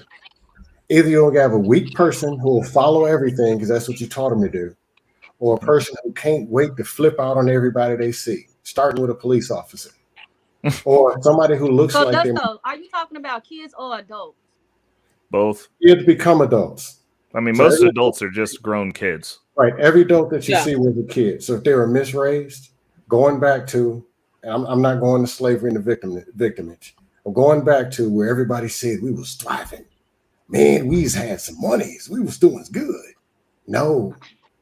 Those same things is what created what was going on right now. And they're still, let's go back to that. No. Let's look and take advantage of the tool. People blame social media. Use social media as an outlet. Use it for something. It's a tool. Let's go back. The gym can be a tool. I mean, you can use stuff for a tool. You can use it as a crutch. Most of the crutches, they ain't got no legs on. You'll end up in the gutter bleeding. But longer story short, positivity, communication, relationship skills. That's all I got. Y'all figure the rest out. Okay, so money is the problem. That'll fix it all. Let me read the super chats real quick, Ray, and then we'll get right back to this. Again, shout out to the Intellectual Soapbox with the $5 super chat. He says, salute to Sir Hale, salute to Miss Ocean, aka Lola. Appreciate you. Thank you so much. Thank you so much to Embrace the Graces in the building. I appreciate the $20 super chat. She says, there's a lack of respect to the black man because many were never taught to respect them. There we go back to that teaching, Dusto. Never seen how to respect a man. Furthermore, many women were never taught to respect, value, and appreciate men, period. I think that's a humongous fact. Let me play the super chat song, and once we get back, Reckless Ray is going to do some wrecking right after this. Pick it up, super chat. Pick it up. You see the drippy, I'm fitted up. Hop in my car and the giddy up. Secure the bag, yeah, I get the bus. Pick it up, pick it up, pick it up. You see the drippy, I'm fitted up. Hop in my car and the giddy up. Secure the bag, yeah, I get the bus. Pick it up, pick it up, pick it up, pick it up. I've been on the flex since flex zone. Neighborhood all in your eardrums. I ain't never scared like Bone Crush. Boy, I got God, don't fear none. My line busy, take no calls. Feels like I don't have no flaws. Snakes in the grass, cut those off. Yo, squad shitty, my bros raw. All right. So what I was going to say was I don't understand, and I adamantly disagree with the men can't navigate the way that we're supposed to in 2023. There's zero excuses. I guarantee everybody on this panel has more education than I've ever got. I own a business. I own my house. I have no debt. The question is, how financially literate are you? We all have access to the same things. There's nothing that any person can do that I cannot do. Period. Now, I was raised a little bit different than most of the people on this panel. My family did not indoctrinate me into a world that was inherently racist towards me. They let me figure it out for myself. So me having a lot less than most of you Seems like I figured some stuff out that y'all didn't get, getting indoctrinated into that whole, oh, the world's racist and we just can't do it because something happened to somebody that I read about. I ain't never seen a slave. Ever. I never slain the slave ever. 100%. I ain't never seen one. I ain't never even seen cotton. I just put it on. I understand the things that happened, but with the way that I looked at history, being able to educate myself on it versus having my parents tell me that you can't trust these white folks and these white folks are better than us and they're just going to get you. The first person who ever said something racist to me, I laid out in front of my house. I don't see them as nothing but food. That is not a barrier for us in 2023. Yeah, it's our minds are a barrier for us in 2023. 100%. No one comes and burns down my house. No one comes and messes up the business that I worked my way into partnership in. It just doesn't happen. Most of the people and most of the men that have poured into me up until when I was in my 30s and I started getting out here in these YouTube spaces where, thank God, we have the ability to find other men that are on the same path that we are that look like us, have been white men. They're not help. They don't want to help the trash in their community either. They want to help me. Interesting. Mm-hmm. But according to some of y'all's mindsets that I'm getting here, you guys might be walking past opportunities to learn some stuff because you got this chip on your shoulder that your parents or your grandparents or some story gave you that you never personally experienced yourself. And you're talking to somebody whose mom was a detective that did experience police brutality. I have experienced it multiple times. KCPD tried to run me over during the George Floyd riots for no reason while crossing the street. I've actually experienced some stuff that could have taken my life. And I hear you guys sit up here and like that talking point specifically is so triggering to me because I'm just like, okay, let me know the last time someone actually almost killed you. Please do, because I can list you off some exact times. But you know what we didn't do? We didn't go cry in the Victim Olympics. That officer's not an officer no more. We handle business. The officer that tried to run me over would be in the same boat that first officer was when I was 15. Had I gotten a description, I would have made some calls. We navigate with power over here. And I suggest everybody else do the same because that's the only way we're going to stop or fix any of this stuff because they mess with who they know they can mess with till they mess around and find out. Now, the empathy piece, I just want everyone on the panel to know. All you ladies, all the ladies, I have the utmost empathy for y'all. You men, I have no empathy for you because we are disposable. If you can't function in society, you get to not be in society. They'll get you up out of here. That's history. That's the way of the world. No one cares about us. These women can pretend to care about us. You got a time limit on how long they're going to care about you. And if you don't get back on your feet, you're going to get up out here. No one's coming to save us. We are the ones who save others. If we're supposed to be the leaders, we're supposed to be the heads of society, we need to stop having these stupid conversations about how people are supposed to be empathizing for us. The only reason women want to talk about empathy for men and want us to care about empathy is to bring us down to their level because that is one of the fields where they are leaps and droves better than us. And if you get lucky and get the right woman, when things get bad, you get a little bit of empathy from her. But outside of that, the only other woman that's going to give you true empathy and actually care about you is the one that birthed you, maybe. Sometimes I was gonna say maybe with the field I work in right now, half the moms don't even want their kids, and I don't like how you said like that was mean, Ray. We're disposable. Now, women, we have empathy, and it's not because we're trying to take advantage or we're trying to use. No, you do, but empathy is just strictly trying to understand. It's an understanding. Right? You don't want your woman to understand you, because none of y'all listen, all these beautiful women on this panel right now, how many of y'all are dating the fry guy at McDonald's? Y'all, oh my God, wow, ain't got the empathy you say you do. Otherwise, them dudes would be what? Those dudes want to get married. Right. You don't want us to understand you, right? You don't need to. That's not your problem. That's not your problem. We want to hear you. That's empathy. We're trying to understand you so we can feel where you're coming from. That's empathy right there. Well, Reckless asked a question now. He said, how many of you ladies would date the fry guy? No, I don't want to hear Wood. I don't want to hear Wood. How many of you are dating the fry guy right now? How many of you have dated the fry guy in your adulthood? I think that is an unfair question. One, because those jobs historically, since you know about history, have been historically preserved for teenagers to help them get to a point of success. So to ask a woman my age or any woman's age on this panel, which one of y'all would date a grown man at that level, and yet we're not at that level, and naturally we want men at our level or above. That's unfair to even ask us that question. But I'm gonna be honest with you, right? If a guy this is only in my anecdotal experience. I've never met a guy that would even want to seriously date or get married, and his money wasn't right. Like he will give up a good woman. And he knows why. Isn't right, and marry a bad woman, and he knows why. Money is right. So it's like the guy at the fry thing. He just trying to pump him down. Like he not trying to really date. So it was about you wouldn't date him strictly because of the money. Is that correct? No, that's just not the station in life where I'm at. Like I'm not. When I graduated, let's say he's not working fries. Let's say if he's the manager.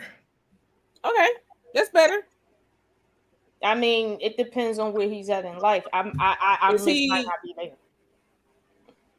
So is he that store, is he regional? It really doesn't matter if he's the manager of a store or regional stores. My thing is this: I know where I'm at, right? I know I know the lifestyle that my father gave me that I'm continuing, and the lifestyle that he expects a man to give me because he is still living, and he's not going to see a man give me a lifestyle that he didn't provide for me as a child.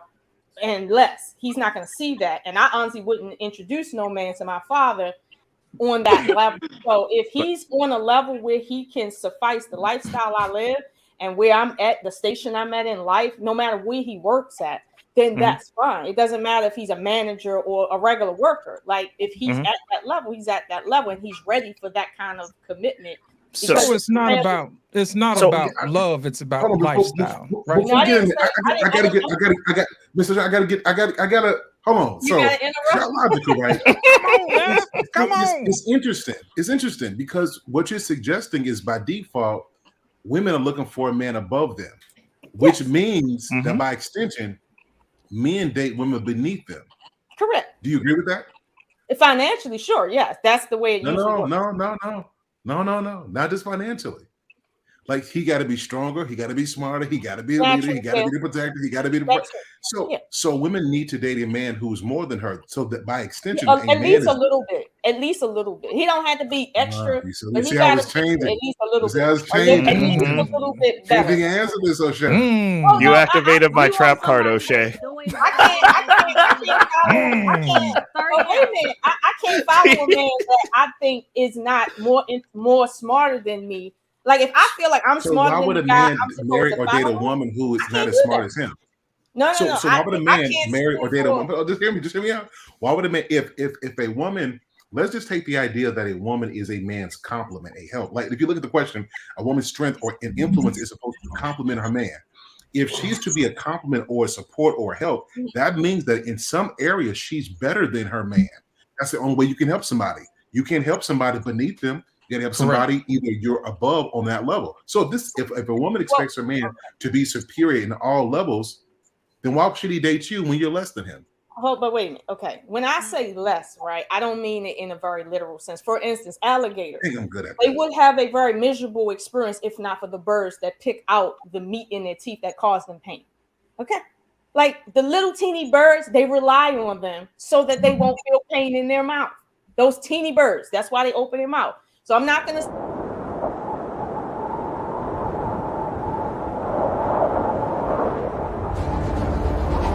From the mountains, in a distant land, comes Capitry, straight from Mount Copernicus.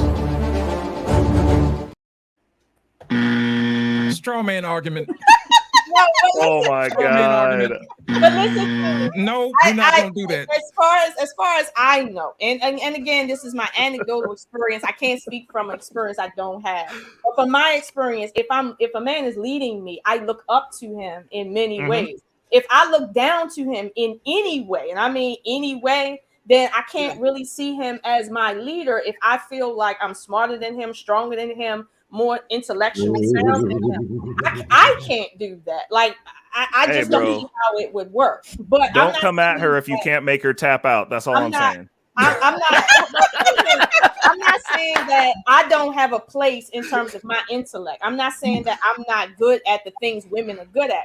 But when it comes to leadership, I have to see him in the position of a leader, which means Here he's we a go. little further, Miss O'Shawn, further than Miss me. O'Shawn, you're a lovely lady, but I want you to hear this.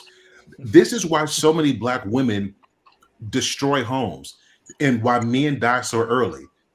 So many Black women require so much of men that when we give you everything and we die, you got to go find a man to replace him. It should be in certain areas that our women are smarter than our men. It's the only way things work. So I want to say Reckless Ray said something moments ago, and I think that was a big point. That in the domain of relationship skills, in the domain of nurturing, that's where our women thrive.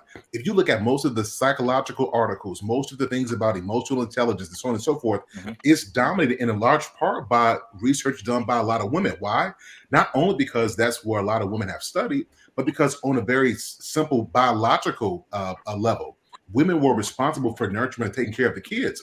And I think what has happened so far, I think what has happened in our culture is we need men to be gods. We need men to be superior and all. Well, hear what I'm saying, and all powerful. And you want that man to be able to say, "My man is all that." But what does a man who is all that have to show if he got a woman who ain't even on his level?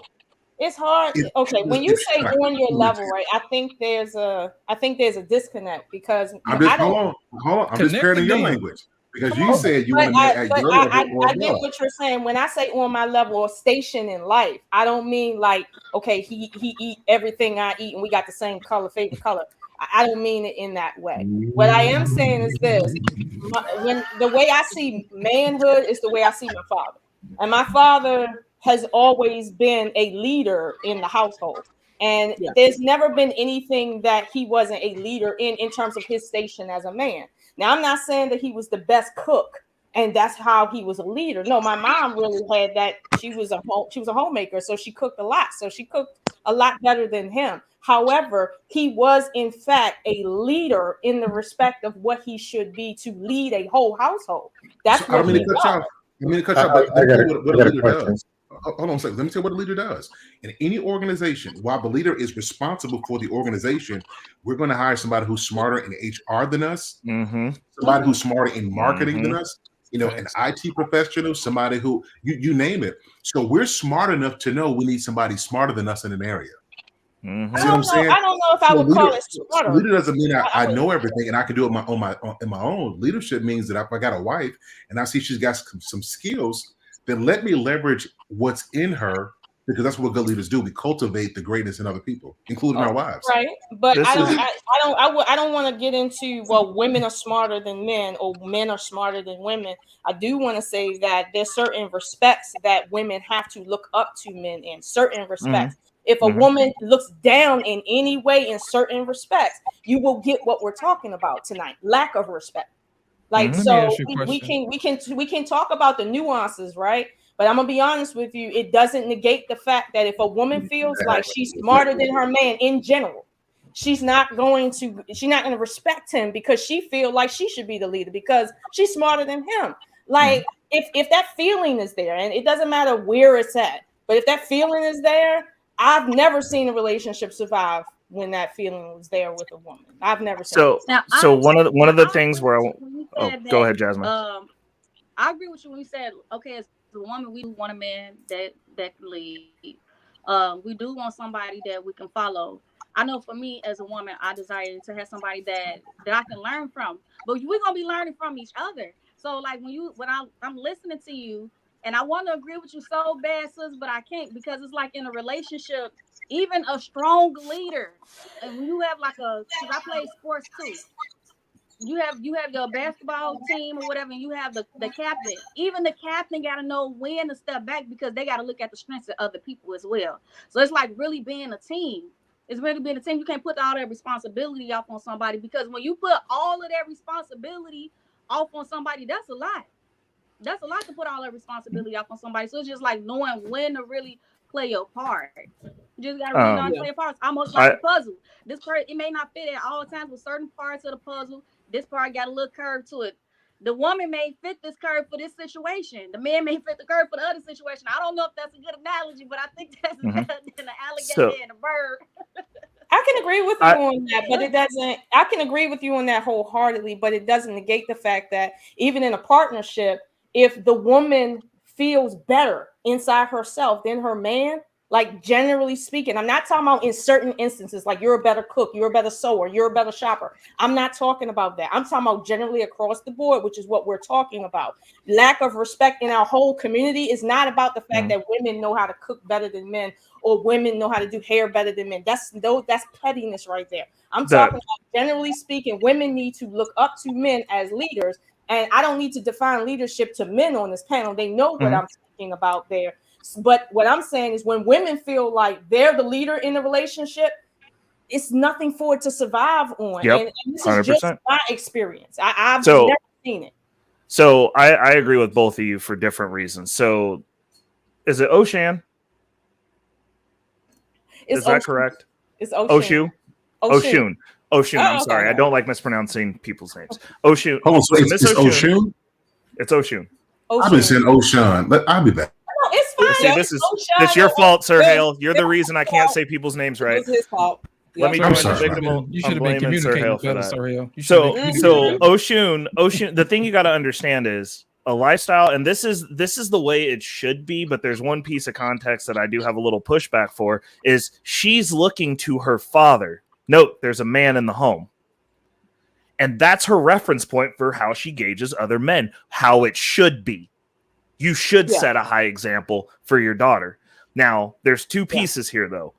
Is as her father, if he's going to have these high standards for his daughter and he's going to have her under his covering, he should also be putting some men that you should be marrying in front of you.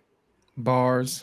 That's leadership. Bars. Just so we have it clear. That's leadership as a man. If you're going to set the standard, you should have the solution for the standard, which is like, I ain't going to have you out here messing with these knuckleheads, Ron, Day Day and them. I got some men you can pick from these 8. Yeah, I got a couple questions. And then hold on 1 second. And then when it comes to the on your level, women 100% do want it. And Oshun was correct in this, is that women want where they're at or higher. Now, with the current state of affairs, the thing that women, especially women in corporate America that like don't actually own stuff, they're also employees. Y'all count as 2 tick boxes on the diversity hire. A black woman is way more valuable than a black man that's equally qualified or better qualified because they get to tick 2 boxes. They get woman, minority, which is why there's a flood of women who get picked for these high-level executive positions because they get to tick 2 boxes and their ESG scores go up faster. So you would take a black woman in, obviously, because she's going to come in. She's going to look to you as a man in leadership. You're not going to have to compete with her really for resources. She's going to do what you say. She's going to be more agreeable than having a black man in there, and it's less threatening because you're not worried about her really beating you up. These are facts. So, like, a lot of women are getting put into a position where they look around and there's no one else around. And, like, the last part of that is, are you finding these men? Because in my experience, most of the time, those men that you're going to want on the back end of this conversation are getting scooped up by other groups because they can project out and see potential in men on their trajectory before the finish line. That's all I'm saying is like the issue isn't are these men, it's like the ones that are left. Right. You don't have a bunch of me's out there. I'm just saying. Right. You are right. I'm not going to take that away from you. It's not a whole lot of men operating on a certain level, and I'm not saying I'm on the highest level. I'm be honest with you, but it's not a whole lot. But the thing is, I'm not complaining about that. And yes, my father does try to play Cupid a lot. But nice, okay, so he's doing his job. He's doing his job. Maybe you need to listen to him. I'm just saying. Maybe he's taking advice. I got a couple questions. Go ahead. You want a man that's like your father, right? Yeah, generally speaking. Don't get me wrong. My father is. Hey guys, so I don't want to make this too personal. I don't want to make this about Miss O'Shawn. So I want to keep it general, guys. Sorry. All right. Are you your mother? I'm sorry? Are you your mother? Oh no, I'm nothing like my mother. But caveat, my mother was a horrible wife, and because I watched how she treated my father, I like what not to whenever I do. see that, it's like I'm the complete opposite of my mother because I had that experience growing up, and she was one of those 50s women that thought nothing stank with her. Yeah. No, I thought they were. I assumed that they were still together. My apologies. No, they're not still together. Thank goodness. Yes. But one another question is, you have a child, right? You were married before. Mm-hmm. I have a child. I wasn't married before. I have children. Okay, the person you had children with, was he like your father? I want to say 2 out of them, because I have 3, but 2 out of them were in a lot of ways. One wasn't. But don't get me wrong, he didn't look like my dad. He didn't act like my dad. But my dad respects him though, till this day. So, yeah. Let me jump in here for a second. Listen, wiggle on. That was it. That's it. That's it. Listen, I hear a lot of women who say they want a guy on their level. They want a guy on their level. Okay. Sir Hale, when you enter into a contract with somebody, in the contract, there is basically what both parties have to perform or produce. Am I not correct? Where in the contract do they make rules or room for feelings? That might be the problem. They don't. Either you perform or you don't. That's basically how it is. When women say they want somebody on their level, men say, okay, what's on the menu? Show me what leadership is on your menu, because it's different for every woman. So my question to women who say, hey, you know, I want a guy that has leadership. I want a guy that does this. What does that look like on the menu? You know what? Let me say this real quick. Again, I'm just trying to moderate, but ladies, I want you guys to understand. A lot of ladies who saw what your dad was, like, you take that image and you think that was how it is supposed to be. A lot of dads were overextended, and this is why a lot of women's love language is a man being overextended. Like, if a man is smart in every area, that means he's not getting help. You understand what I'm saying? He's not helpable. He's not helpable either. So he's overextended. He's already compromised. So, ladies, I want you ladies to understand this. If a man is in a position to have to do everything, you're going to see him and you're going to think that that's what a man does. Look, my daddy did. He did. I mean, everything. If you ask him if he was tired. Ask him did he feel stressed out? Did he know how to relax and enjoy himself? Or was he always working, always stressed out about the next thing? So I'm saying that to say, women, it's your job to take some of that pressure off. Well, the thing, and okay, to let that man be free to not have to know everything. Yeah, go ahead, be the plan a minute. No, the thing is with our parents, right? They're recipes. They're just recipes. And you're gonna take and dismiss what you will. So yeah, my dad is a type of role model, but there's things I don't like about him. So there's some things I will not. I've learned what I will not take from a man, as well as what I'm looking for in a man. So, you know, that's what it's not going to be the same exact thing. You know how I do recipes. You know, sometimes I'm looking at it for the ingredients. I change the amount, or I take something out. You know what I'm saying? But so yeah, it's just that's how I view it. Can I address a comment real quick? Just really quickly. Like in the actual comments, no, we stand out of this because they could. Oh, okay, I was just they gonna get wild say, down in there. They call people light skinned and everything down there. Well, yes, I was asked first. The major trolls ain't even there. Guys, let me read the super chat, and then so we spent time talking about the women. Now we're about to switch it up a bit, guys. So it's about to get real interesting. So let me read this. Shout out to Michael Richardson. Thank you so much, man. Good to see you here. He says Super Sundays are back. Great conversation, Sir Hale. Yeah, Lola's in the building. The one of the only Lost in Translation is here. Beautifully animated is in the building. The one of the only Jasmine says it all. It's saying it all tonight. Dusto's on the panel, and the one of the only Reckless Ray. We got a really good show. I like this panel. Thank you so much for the $10 super chat. I really appreciate you. So we're gonna switch it up a bit. So we spent time talking about women. Now there's a couple of podcasts where some men were talking about men, I'm gonna play the first one, and I'm gonna play it twice, and it's gonna be interesting. Let me play this real quick. All right, hold on one second. It's gonna be interesting. This for all the black men out there. Some of y'all ain't doing a good job. Some of y'all ain't taking care of that woman. You ain't taking care of that house. You ain't taking care of your family. But that white man looking at that black woman, and whatever you can't give her, he gonna give it to her. That white man. Let me tell you how they take the women away from you. And whatever you fail the black woman, you fail your kids. You fail to be there. But you let Brad come in and take your whole family. Brad at the barbecue. Her mama like Brad. Her daddy like Brad. Her kids like Brad. Why they don't like you, Tyrone? Oh, Tyrone, you know you was conditioned to hate your own kind. So you wonder why you hate your own kind, even your brothers and sisters. But they've been using us to breed us to make more of them. Think about it.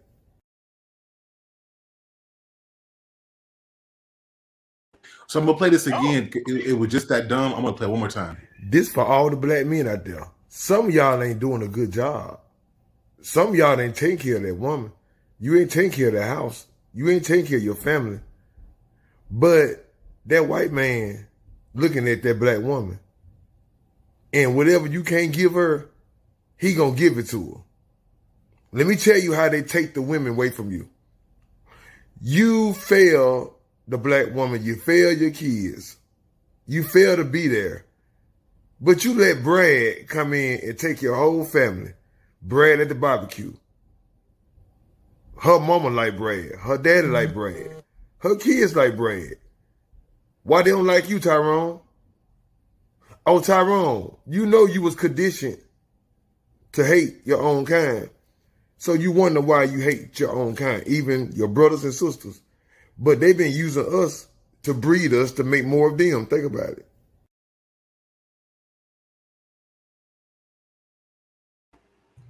I really like how he looked up like he just said. So let's tell you what, before I get into my comments, Mr. Sean, how exactly are black men failing family, community, and we'll throw business in there as well? Based off what he said, what's your thoughts?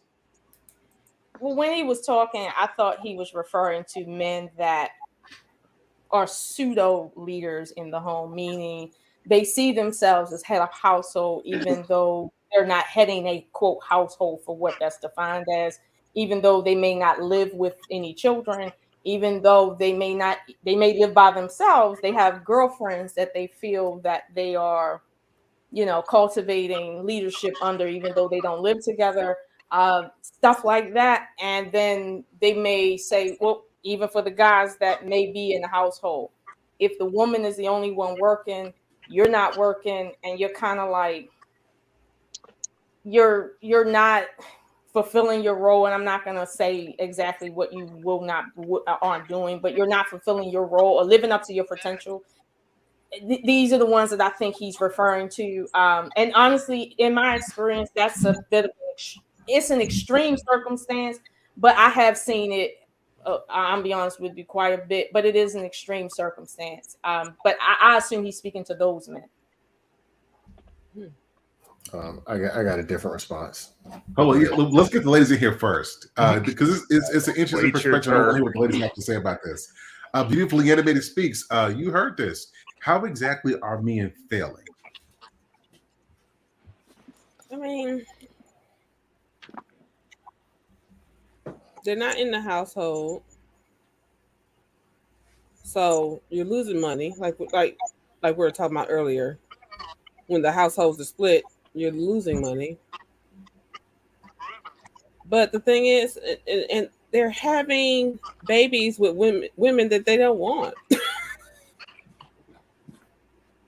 It's just the way they do things is not right.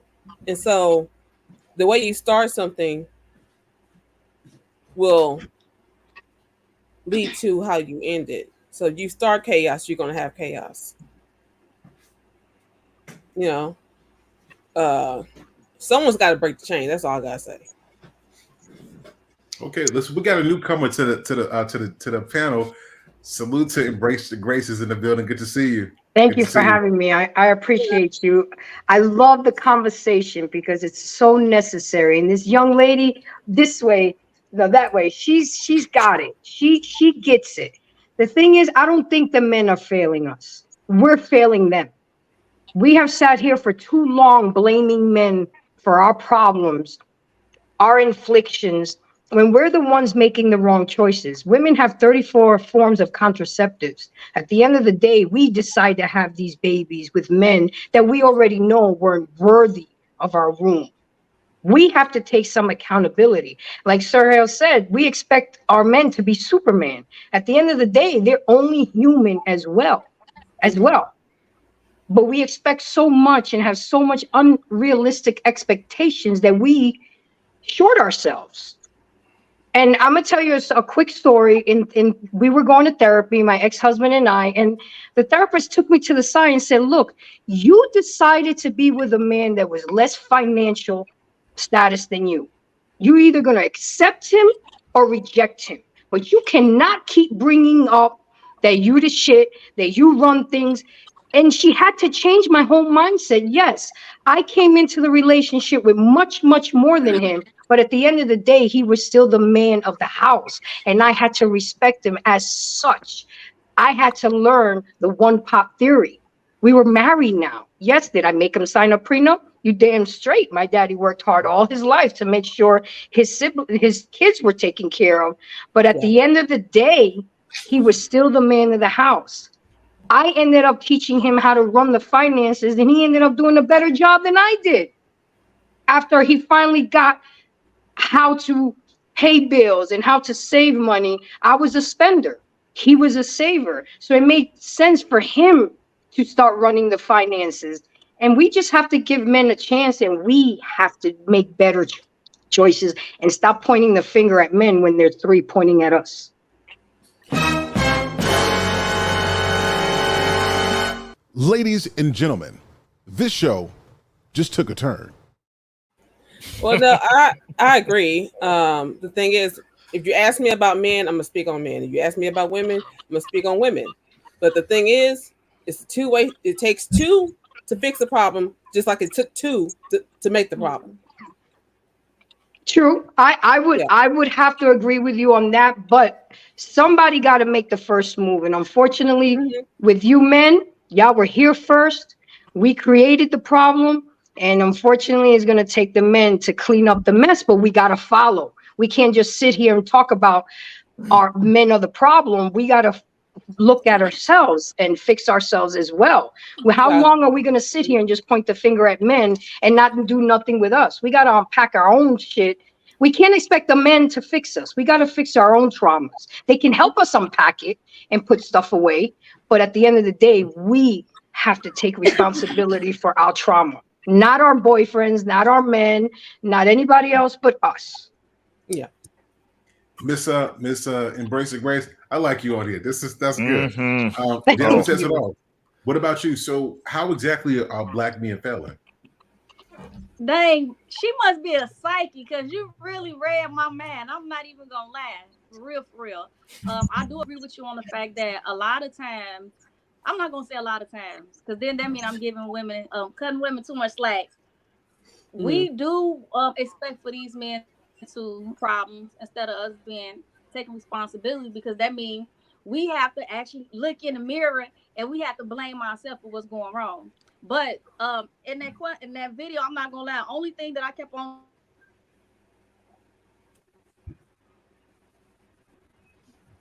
Dang, our signal's going out. Oh no! You guys can blame feminism for that. There we go. All right, my bad. What was the last thing y'all heard me say? You got to take responsibility. Mm-hmm. Okay, yeah. I know a lot of times as women, we don't want to have to look in the mirror. It's easy for us to put that off on somebody else, because then we don't have to be responsible for it. So let me just go ahead and go on about my life. I'm gonna put that off on somebody else because I don't want to have to face myself. Because facing yourself means that you may be the problem. That means that the issue may be with you. You got to put in some work. We don't want to put in no work. A lot of us are lazy, and we just expect for people to come in with solutions, sweep us off our feet, and do everything. But I couldn't stop thinking about why they don't like you, Tyrone. That was funny. Why they don't like Tyrone, but they like Brad at the barbecue. That was a funny video. But I do want to stick to the question when he it says how exactly are black men failing the family, community, and business? It's not just black men, it's black women too. But I think I already spoke on the women. As men, I feel like I would say lack emotional intelligence. A lot of men make decisions based off their emotions as opposed to being more logical, because nowadays we expect for women to be more emotional, but times has changed because you see a lot of men out here risking their lives based off their emotions and stuff like that. So I would say making decisions because they lack emotional intelligence. Now being honest, y'all be in a relationship, be dealing with somebody, and you need help. Instead of letting a woman that you dealing with, let her know, like, look, babe, I need some help.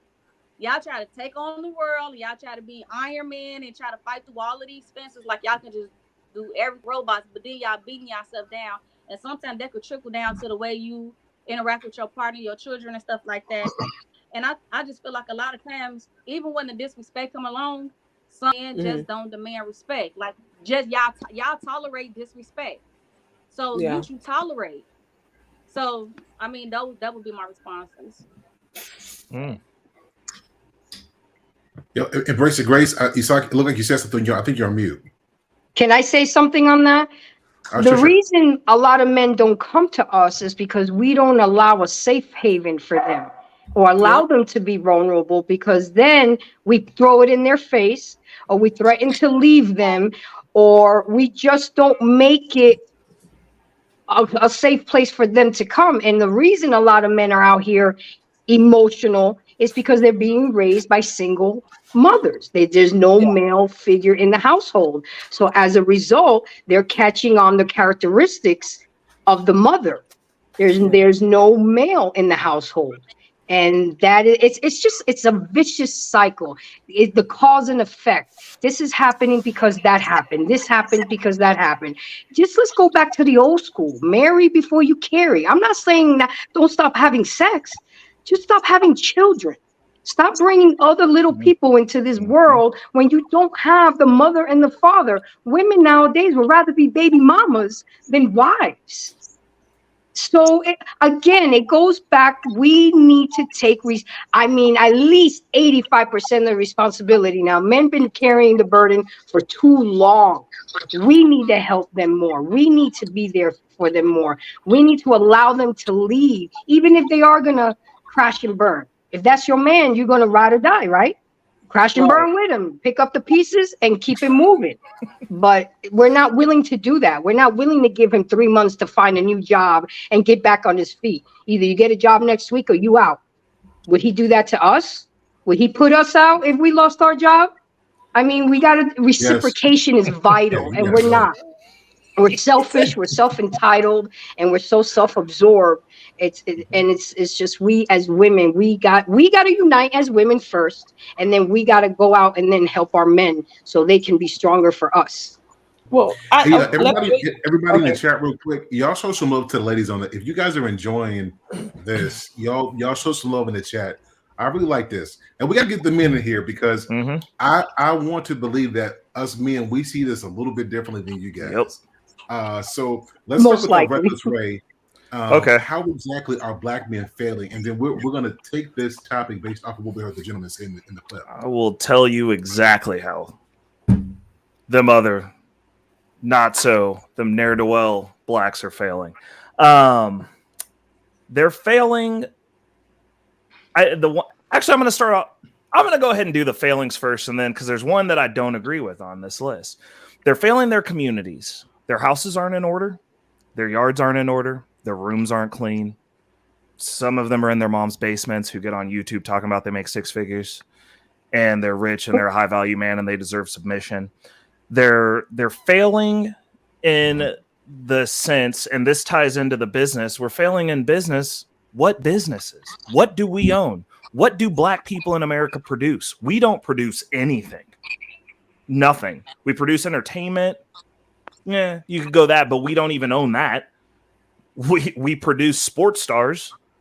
We don't own that. We produce culture that gets shipped out to other countries to destabilize their communities and make their communities garbage. We also don't own that.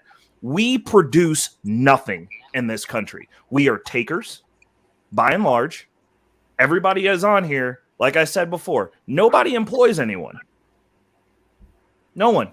So no, we're not producing anything. What output do black people in America, what do we produce at this point?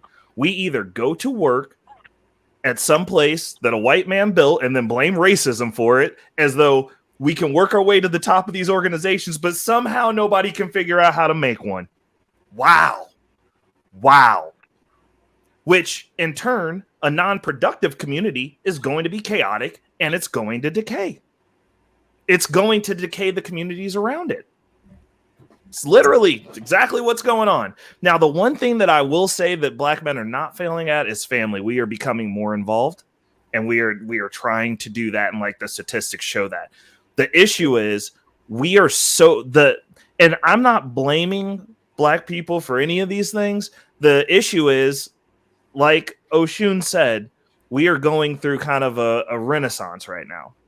So you don't go to the bottom and then just magically spring up brand new stuff, especially since the stuff that we did build got destroyed, and then the people who built it got taken out. So now you're taking knowledge out of a community. So we're starting from scratch. That's not an excuse, but we are. That's the position we're in. But in doing so, the two things that we're failing at are community and business. But I believe that family, if we get back to a space to where we are developing families, and that's with literally, as long as we start creating families, because like even black people who date out, we making black kids, like deal with it. Like we claim Mahomes, right? Y'all claim Malcolm X, right? Okay. Just deal with it. Like that's probably what it's gonna be. But as long as some families get created, we gonna be around. We have dominant genes. like it's what it is. You might not like it, but like the reality of the situation is black men are still getting married. Like somebody's marrying us. Now to the video comment where he was saying that these women are dating out and finding a Brad, just for the record, most people who date out, I'm going to say that there is a small echelon, and it's the echelon that actually has to get seen publicly, that actually date the equivalent or up of the other race. Let's call a spade a spade. Let's be real about this. None of y'all are Khalees. It's just not happening. You ain't getting the top white dudes.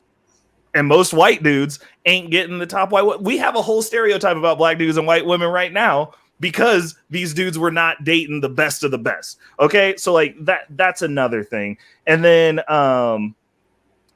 in regards to what Embrace said, which I loved her comments, but this is obviously anecdotal because of people pouring into me. I have winners pour into me. They don't bring problems to their wives, like not serious ones. They'll bring like little stuff like, feeling a little stressed at work, and they allow her to give the empathy there, but they're not about to tell her that the mortgage is about to not go through and we about to lose the house or potentially be in foreclosure if this and this don't line up just right. They just go fix it.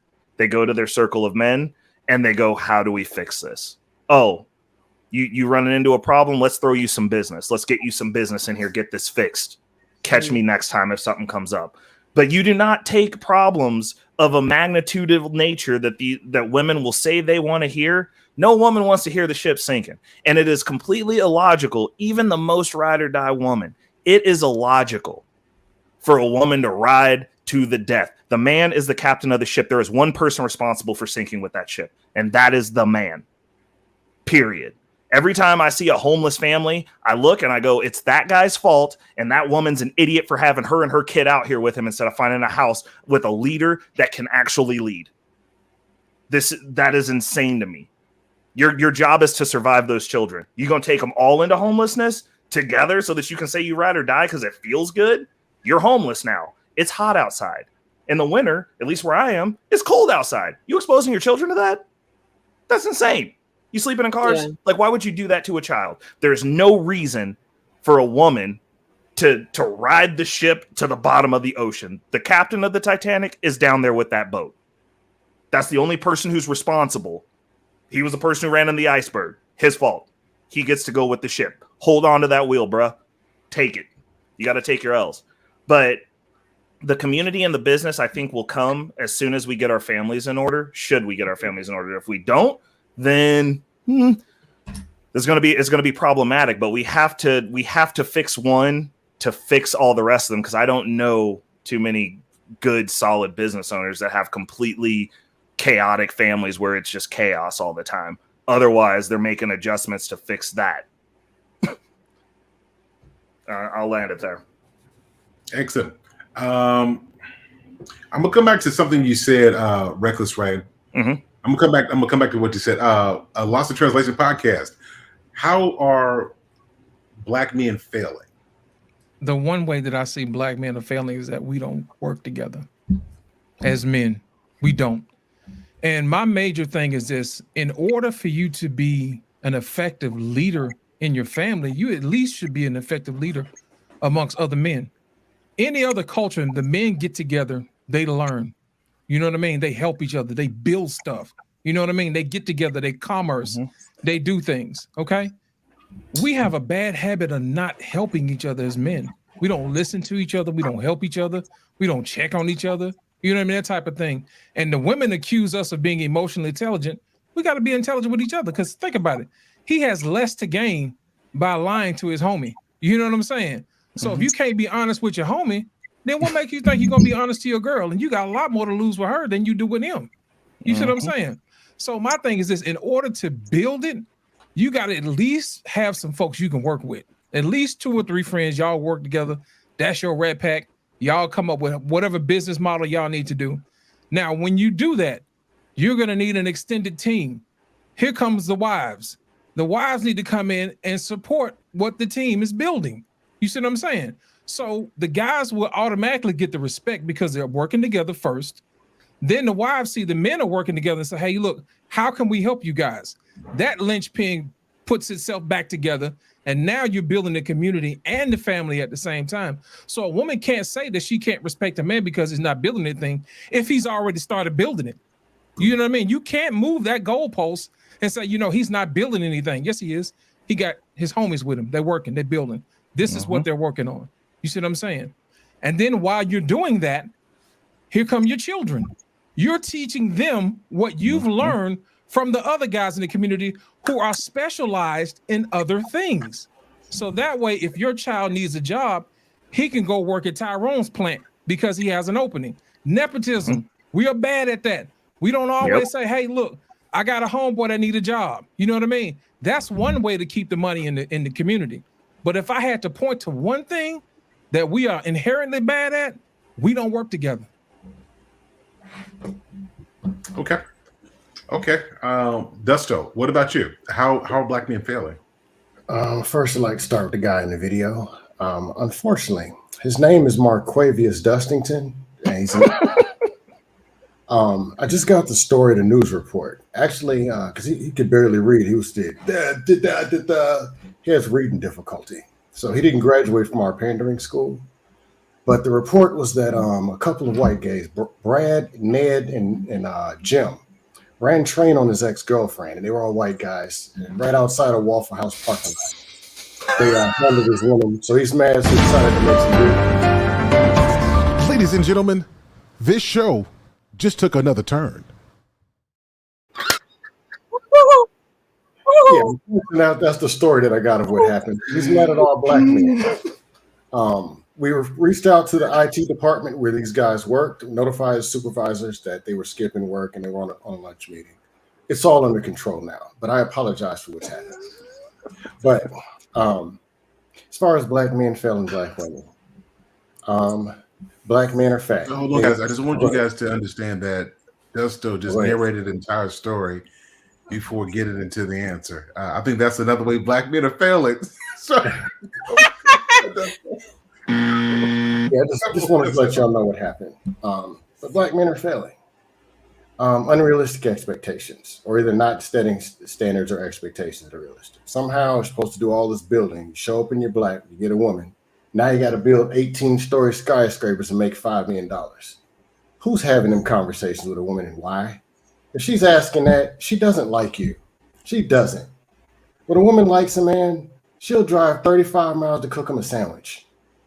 But the dealing with women who don't like him, just no, stop it. Community, we don't have one. It's done. Because the man to your left, the man to your right, most of them, they just no. Positive energy is lacking. It's more gloom and doom all the time. Whoa, look at these women. Whoa, look at you can't build, you can't do nothing with that. All the women's, the men's, the women's. Accountability. The men are fighting to become women. It's her fault she was pregnant. I'm like, okay, you was the leader, right? Yeah, I'm alpha, I lead. Okay, how'd she get pregnant? Was it photosynthesis or did the stork deliver the baby? You asked her to open the damn legs. Wouldn't you that actually, because I know she weighed 400 pounds because you got the legs open. It was your decision. Then when she's pregnant, all 68 forms of birth control, all the judge gonna get me. No. Discipline. Dudes jumping out of 2-story windows, driving 40 miles to cheat on their spouse with the ugly women. Stop doing that. This is all men. This is not a race thing. The morals are bad. Problem solving. When something's wrong, they pointing fingers and just yapping. Slavery, Jim Crow, redlining, systematic. What is the problem? Identify it and focus and say, hey, here's a solution. Let's sit down and talk. Men aren't listening. Women have been trying to tell you something. Hey, we need emotional support. Whoa, big money. I had a bad day at work. Whoa, big money, big money. Oh, my head hurts. Big money. Advil specifically. Anything she said. Hey, let's go to church, honey. Big money, big money. Ties happen at church. Now the pastor's knocking it down because shoot, I'm messing around with the pastor. The communication is bad, the action is bad, and it's just people doing what they want to do. So okay, I'm solving the problem. I'm trolling the people. I mean, that's the only thing I know to do to fix it. Troll. So let's do this. So sticking with you guys, and everybody has 60 seconds. Everybody 60 seconds. So be concise. What are 3 ways that Black men have improved over the last 20 years? Go. I want to say. Hold on, we're going with Dustin first. Oh, that's okay. Pass. Okay. So records lost in translation. 60 seconds. In the last 20 years, how have Black men improved? Actually, education. To be honest, we got a lot of guys that's graduating, lawyers, doctors. Also, they're educating in other fields like agriculture. You've seen a lot of guys going to that lately because our Brown brothers decided to leave us, so somebody got to fill in the gap. But in all type of biology, that type of thing, brothers are coming along. We just don't advertise that because it doesn't get the press. But if you go and look at how those guys who graduated from Morehouse, they're going to do great things. They're going to do something. So we have to also look at that. Reckless Freight, 3 things. Y'all put Google. And I see your eyes are 3 things men improved in the last 20 years. Hey, are we talking overall or just in terms of dealing? You passed. Reckless Freight. 3 things men have improved over the last 20 years. So we are pushing up those average incomes. So Black men are making more money. Black men are starting to educate themselves in alternative means of income. Black men are participating, specifically myself. I know other Black people are in the space as well, and the crypto wealth transfer. Black men are waking up to the fact that it's not white people that are extracting our wealth. It's the Fed. It's a government. It's the system. We are put in a position to where all these things that we're complaining about, you are having less buying power with the money that you have saved up. We're understanding that the things our grandparents and our parents did do not work from a financial perspective anymore because of the war that this country is waging on its citizens across the board. It just affects average and poor people more than everyone else. Okay, time. Beautifully Animated speaks 60 seconds. In what 3 ways have Black men improved over the last 20 years? The general population, I have no idea. Okay. Sorry, can I take your but No. But the males that I deal with, they have conversations and therapy and work on themselves. So that's what the males in my circle do. Okay. Miss O'Shawn, 3 things in the last 20 years Black men have improved in.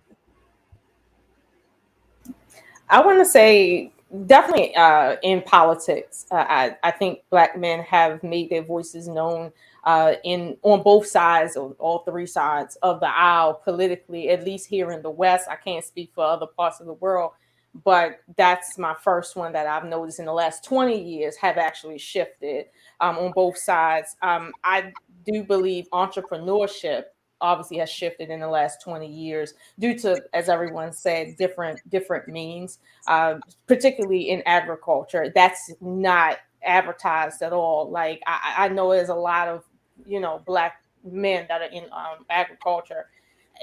I don't see any advertisement about that, but I know it's a lot going into that because there's a lot of money involved in it. And I would say 3 improvements. I'll be honest with you, this isn't an improvement, but I know there's a silver lining. I think Black men have improved in terms of getting in the conversation of relationships.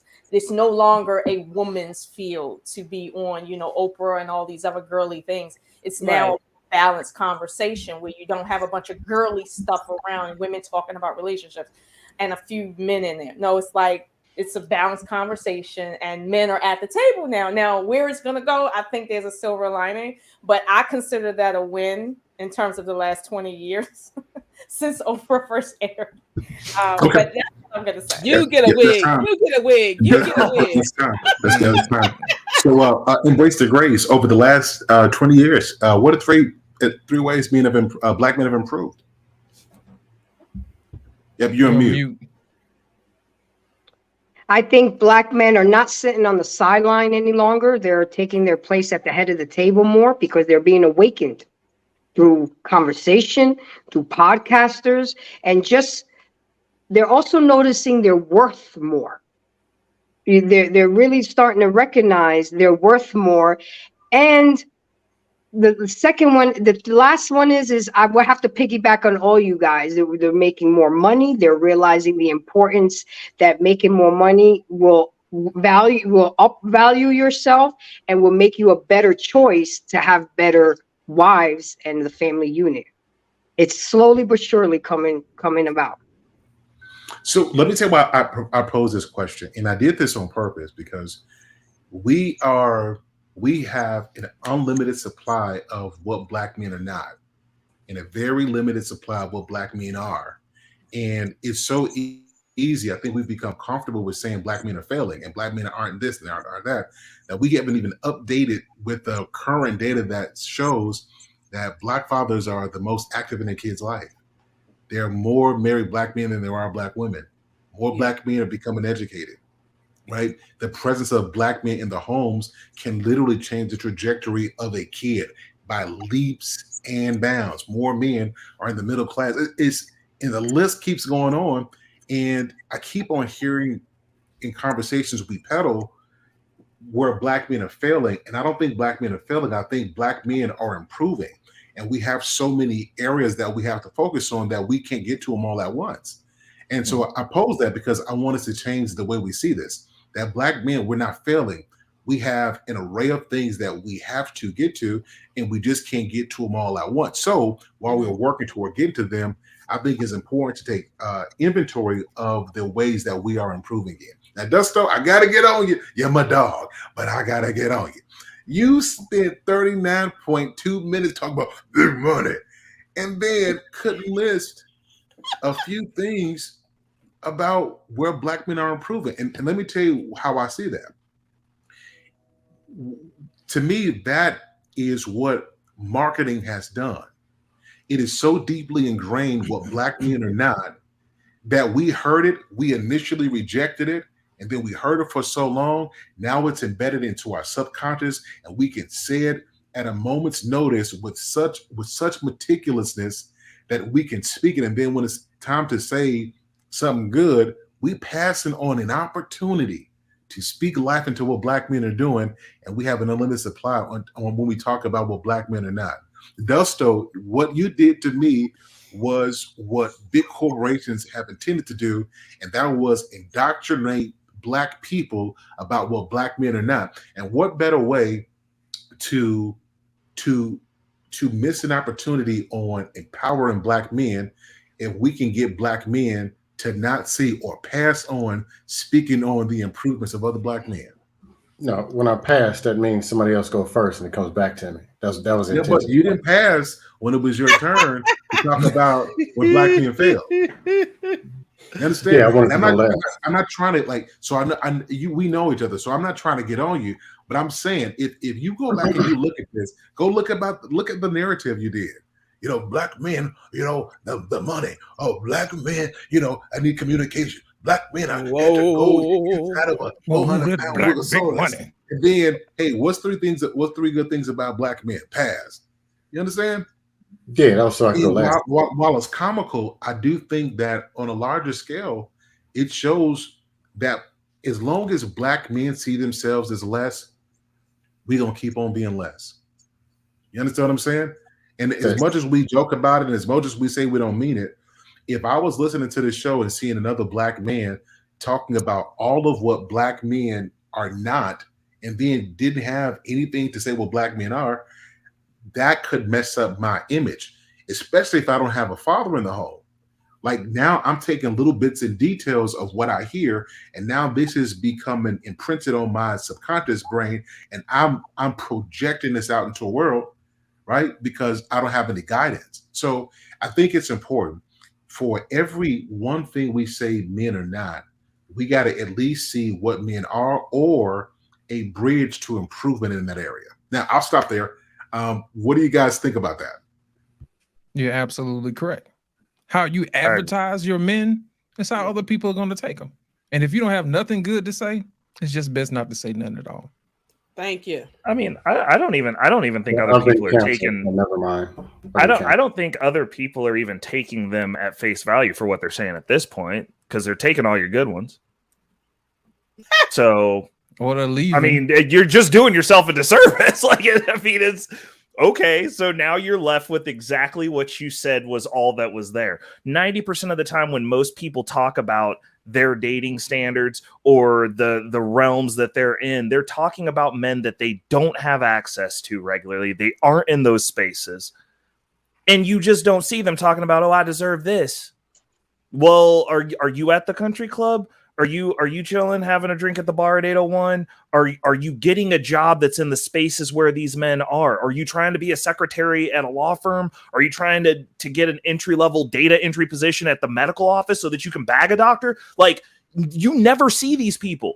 Most of these conversations, men or women, literally devolves down to who you see at the club, which is a bunch of dudes pretending they got money, just like online, coincidentally, and a bunch of dudes and a bunch of chicks who are projecting a lifestyle because every once in a while they get run through by one of those high value guys. But what we'll sleep with at 3 a.m. is different than what we want to show up to a gala with. And you're right. Dudes are disgusting. We'll literally we'll bust down anything most of the time. But what we're trying to marry and what we're trying to put forward as far as like who we're keeping around and who we want to be seen with in public, them's two different things. So like when we're having this discussion, again, be honest with these people. If you're not in these spaces where you're going to be around doctors, lawyers, and people that are actually high value that own businesses, then don't act like you're just going to bump into somebody randomly at the club. Like, are you at political events? Are you showing up to have, are you active in your community? Like, You're right. If you're not around these people, you can't have them. That's just the gist of it. Like, ain't nobody driving by you at a street corner to try to pick you up. Like, it's not gonna happen. I mean, I agree. The thing is, if you want something different, you can't go to the same places all the time. Thank you. Beautifully animated gets it. Thank you. Yeah. The definition of insanity. Doing the same thing over and over and expecting a different result. You go to the same store, gas station, the same club. I mean, come on now. What do you expect? Like I'm a I'm a woman that likes men, so I don't care about race, right? So I'm not gonna go to an all black club. I'm gonna go where there's a mixer. You know what I'm saying? Or if this neighborhood, this area is considered high value, whatever, I'm gonna go there. Why am I going to go to the club in the hood? I saw you in Carrington's last week. Wow. Yeah, I was beating the men off, man. You was in Mr. A's in Fifth Ward. I saw you. So let me pose this to the ladies. Go ahead, Ms. O'Shawn. No, I was just gonna say, I mean, no matter what a woman says she wants, right? I mean, she's only gonna get what she deserves, and that's not something that men or women need to enforce. It's like you can say you want anything, right? But you're only gonna get what you reach for and or what you deserve when you do reach. Those are two separate things. So it's like we can listen to women say, "Hey, I want a six-figure guy," but if they're not reaching for six-figure guys, it's just basically talk in the wind. And I mean, I will say that there are some women that are gunning for, you know, black men that might not be black. I get that, and I'm not going to argue that point. But I will say this: we have a issue, a numbers issue, and we kind of have to understand and grow some thick skin. That, like in myself, I've dated outside of black men, but I've realized that what's important to me is the culture and the spirit of my own. And I can't do that. Even when it's right on paper, I can't do that because I can't raise your child based on your culture. I have my own, and that's all I can give my children. So, you know, I can't do that per se. But that's just my limitation, and I understand what the limitations is. So for me to say I want a man making a specific amount, I've dated guys that were seven-figure status, and then he had the same problem as the dude that didn't have a job, like up here. You know, I'm just saying, like, you know, he like everybody lose job, everybody get jobs. It's like he had the same issues, but at the end of the day, I can't. It's certain things I can't fix. Okay, when it comes to men, if they have that issue, and I have to move on. But again, I'm not complaining that there's not enough men making money. There is. It's just so happens that they cheat just like poor men. They have issues just like poor men. They have wants and needs just like poor men. And sometimes you don't meet them. And, you know, it's just a matter of being honest that, hey, you might want a six-figure guy, but you might have to settle for that dude making 45 right now. And settle. I didn't say. I was with you until you said settle. I was with you until you said settle. I don't. When I say high value, for me, it's just whatever is high value to you. I'm not talking about these little talking points of the 666. The devil is a lie. The devil is a lie.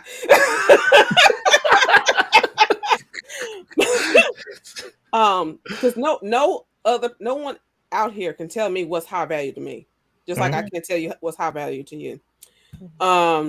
So yeah, whatever. But still, I'm saying if you run into the same type of person at the same places, you got to move around. And money isn't everything, because like you said, he was still messed up here. He was not using that money properly, because you got the money to get some therapy. Come on. That right there. Get your therapy. That right there. You know, you get the plumber to fix the plumbing, the construction worker to the carpenter to fix the house. You need a therapist and a psychiatrist, whatever, to fix your head. But see, that's the thing. People aren't perfect, right? And that's what you call an imperfect man. That he got money, but he is certain other things going on in his life that kind of make it kind of hard for him to be in a relationship. Miss O'Shoon, I got a question for you. I got a quick question, Miss O'Shoon. When these men cheated, were they trying to leave you cheating, or did you catch them and they were like, Jesus Christ, I just ruined my life? I've only been cheated on twice, and it wasn't by that guy. I'll be honest with you, I never walked in on anybody, quote, cheating. Like everybody else, I find out, I guess, later on. But you saying, like, did they leave? So me? was that the crux, the catalyst for the ending of that relationship? Is what I'm asking. Yes. For Okay. those two, yeah. Now, did he cry? Was he upset? I don't think so. You don't think so? I don't think so. I find that crazy because like it's a common thing for men to get caught cheating and completely off themselves, because men who do something physical, it doesn't mean anything. Like literally, as far as like that goes, for most men, sex is literally just jerking off with a friend. Well, so basically, to that point, right? So let me ask a deeper question. So, O'Shawn, were you guys engaged? No, that I was engaged once before. But I mean, the guys who cheated, were you guys engaged? No, not those two. We were. So you have never been cheated on, never in your life. Oh, okay. There you go. That's concerned, no, I haven't been cheated on. As far as that parameter is concerned, no. Yeah, you've never been cheated on. Okay. All right, good. So just want to get some. So, ladies, I want to say this. So, and we're gonna wrap up the show. Men get the woman they deserve. Women get the man they can compliment. It's just the way it goes. So the more you can compliment a man, the level of your complimentary skills, the higher quality of man you get. It's the reason why rich and successful men go for a particular caliber of woman. It's her ability to compliment him on that level. Men, however, get what they deserve. And what I mean by that is we know inherently we have to work and we have to build ourselves to be able to win the trust and the respect of the woman that we want. So men get who they deserve. Women don't do that. Like if that were the case, a lot of women would be with a whole lot of terrible guys, because a lot of women beyond beauty ain't got brains, right? So women get who they can compliment. Men get who they deserve. So with that being said, we're gonna wrap up the show. So let's give everybody final thoughts. I want to save the ladies for last. I really enjoyed you guys tonight. This was a really cool panel. Let's start with Sint Panderson. Sint Panderson, what's your final thoughts on tonight's show? And what do you want to leave with the people? Yeah, I guess I got canceled for passing because I was going to say there's a separation amongst black men. And we're talking about where they're failing. Then I'm going to tell you about some failing black men. We talk about what they're doing right. I give you some right black men. The men that I know, they good. They handling business on all angles. I grew up in a black community with 2,000, 3,000, 4,000 square foot houses. They black. That community still stands. But overall, relationship skills. I think there's a lot of credit given to stuff that's just stuff and it ends up as dust. 1960s and how it was before, they failed. That's why the world looks the way that it does now. It was fake, it got exposed, and it fell apart. The men are now having the conversations. Go listen to them conversations that they're having. It's the same thing. Protect and provide. Big money, big money, big money. The women's won't do right. The women's the women. That's not conversation. Conversation goes two ways. What do women need? What is the difference? We need relationship skills, starting with the men because they said they wanted to lead. They need to do better jobs of effective listening, problem solving. They need to go to the gym and lose some weight. And maybe they can get the women in there too. Just need to do some different stuff, but not keep having the same conversation, the same things, the same way that failed every time. And that's all I got. Dust.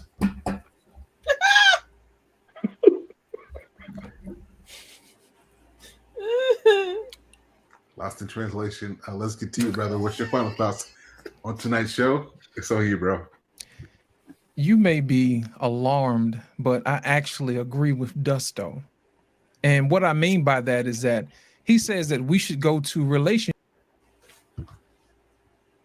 Oh, you're muted. Muted.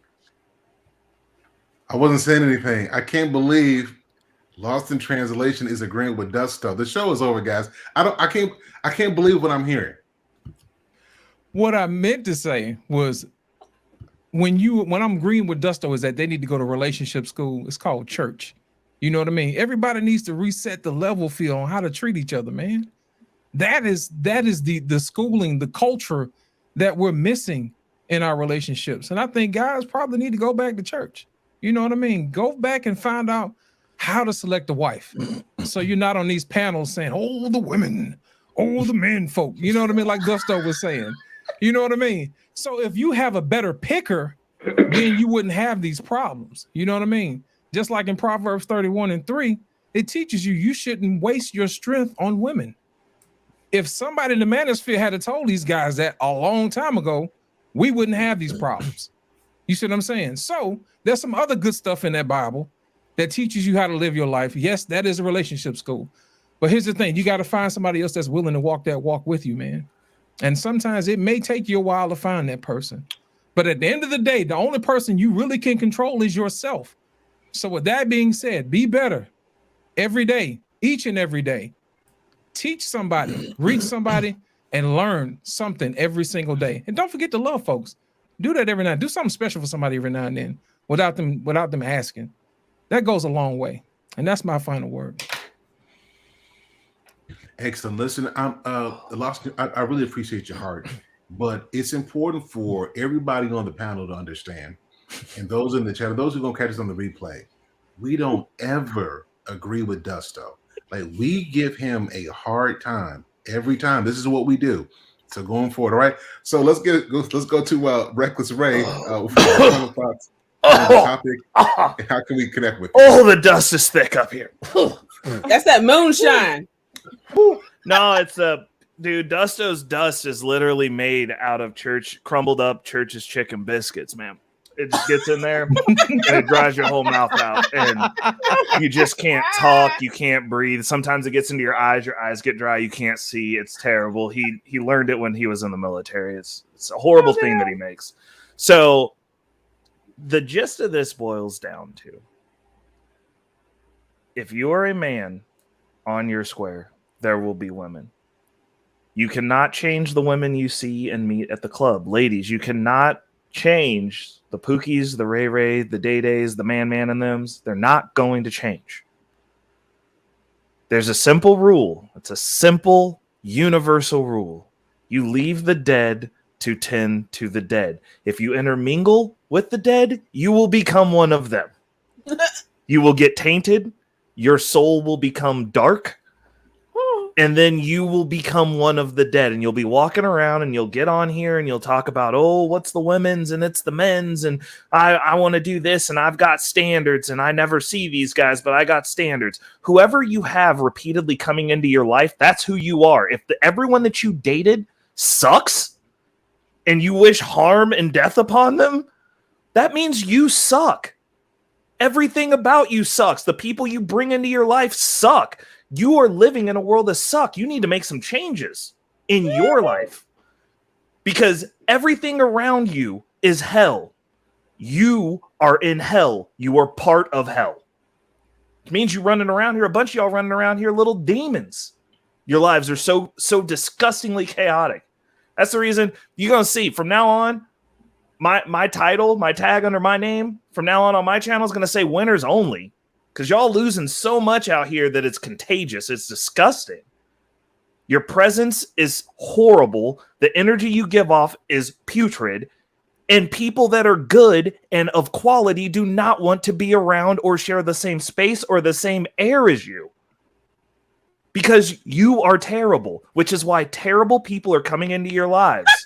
Not only that. No. Oh, yeah. Not only that. Y'all done pissed God off, and God actually hates you. God hates losers. That's why bad shit keeps happening to you. I'm sorry for cussing, but that's why. Get this monster. Like, if you walk outside every day, every man or every woman that comes into your life is horrible, and you come out and you got car problems, God's trying to tell you something and said he doesn't like you. I'm going to leave it there. Some of y'all God don't like. Hold on, guys. Let me address my audience. Oh. Oh my god! Oh my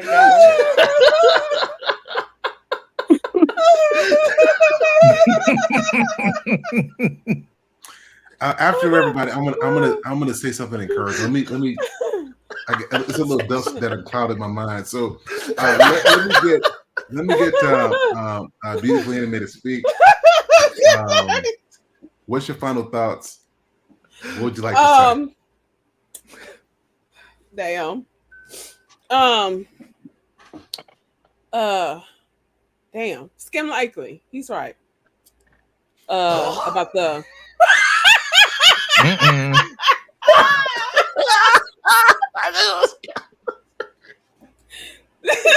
about communication. Ooh, communication in relationships. But everybody has to realize relationship does not mean romantic relationship. Your relationship start at home with your family, with your parents, siblings, if you got them, cousins, and trickle down to friends, right? But so you learning how to properly communicate starts at home. And if your parents have failed you and the other adults in your family have failed you, seek therapy. Because you still have to learn how to properly communicate. You can't be stuck, broken. You have to work on fixing yourself.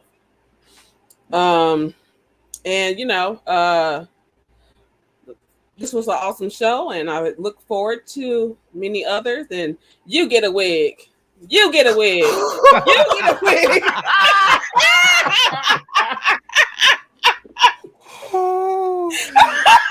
Everybody checks under their chair right now. You'll find your customary wig from the Sir Hale Speaks show. Let me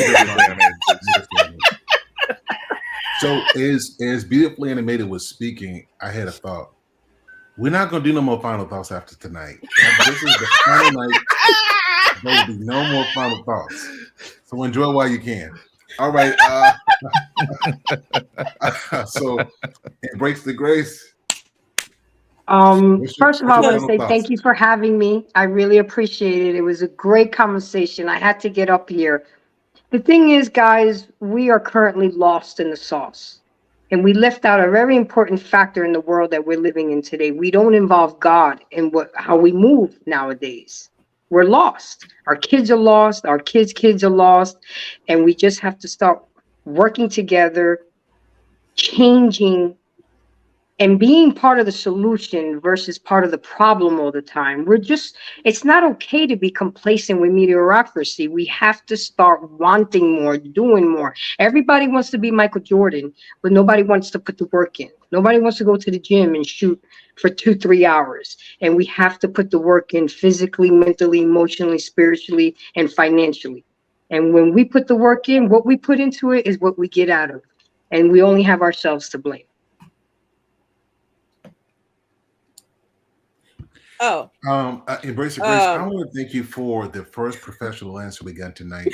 Thank you so much. I really appreciate it. You just don't know. I'm gonna give Embrace a red wig because she's so giving Poison Ivy right now. Mm-hmm. Thank you. Mm-hmm, listen, Miss O'Shawn, redeem the conversation. What's your final thoughts? What do you have for us tonight? And thank you for being here. Really, really was good to have you. Thank you. I appreciate it.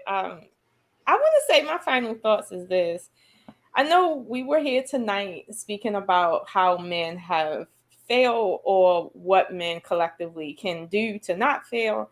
But I want to say this. I think we all, including women, have contributed in some way, each and every person, to any failure in our community. And whether or not it was some small, aggression or some major betrayal, whatever it is, we've contributed to where we are today, including myself. I've had children without being married. I've had to mitigate those choices, and I still wonder if I did the right thing, honestly. But we've all contributed, and I think we all, at this point in the renaissance of our community, we should be thinking about ways that we can mitigate that contribution. And if it's only just paying attention to how we deal with one another in some kind of effort to not harm the next person. And that could be small things you do, like just don't date women you're not attracted to, or just don't lie to people you're involved with, or just vow not to have kids unless you've been married for at least 5 years. Whatever you choose to do to not hurt the community or your family or yourself anymore, it could be something very small. I think we all need to start doing that. And just like the gentleman earlier said about men coming together, we can come together in small ways. It doesn't have to be anything large that can take everyone out of their way. But if you know a local business that could use a suggestion to further their business, or if you know two people that would go great together if they did business, or whatever the case may be, just add to the community in some way, even if it's a small way, but never let it be said that you contributed to why someone is hurt or damaged and you didn't give back to the thing that you took away from. And, you know, I liken it to the way we treat trees. Trees are meant to give us things, right? But we have to give back to when we take away from what gives us life, essentially. So, you know, I would say that, because, of course, we have to talk about solutions. And I'm all about solutions that make sense in real life, that we can attain like in a short amount of time, versus something as large as saying we have our own cities and deep water ports and things like that, like small steps, you know. But that's what I would say. Yeah, I really appreciate this show. This was real cool. Yeah. It was really cool. It was a real cool show. So like I started out just disagreeing with Miss O'Shawn because I picked somebody who I'm gonna disagree with. But when you listen to what everybody is saying, I think everybody wants the same thing. I just think that we don't all see a problem as a problem. And if we don't all see a problem as a problem, we're not gonna all in a concerted way try to fix it. So I think it's important that we hear each other and then we take steps to fix it. Because the truth is, black men love black women. Yeah. And I know people act like that ain't the truth, but black men love black women. And for the most part, we want to be with our women. But men want to be appreciated and men want to be respected. And we don't want to have to jump through hoops and do ridiculous stuff to get it. We want love too. I know it sounds crazy because we would say all a man wants is respect and some food. No, he wants some love too. He a person, he a human being. So I really appreciate y'all. Embrace the grace. I appreciate you coming through. We got to do this again. Miss O'Shawn, you too. I'm gonna be reaching out again, and my boys, beautifully animated. Y'all already know what it is. So that's it, everybody. You guys have a great night. If y'all on the panel can stick around for just a little bit as we close out the show, I really appreciate that. But y'all have a good night. Much love to you. Have a great week. Hey, so have a good week.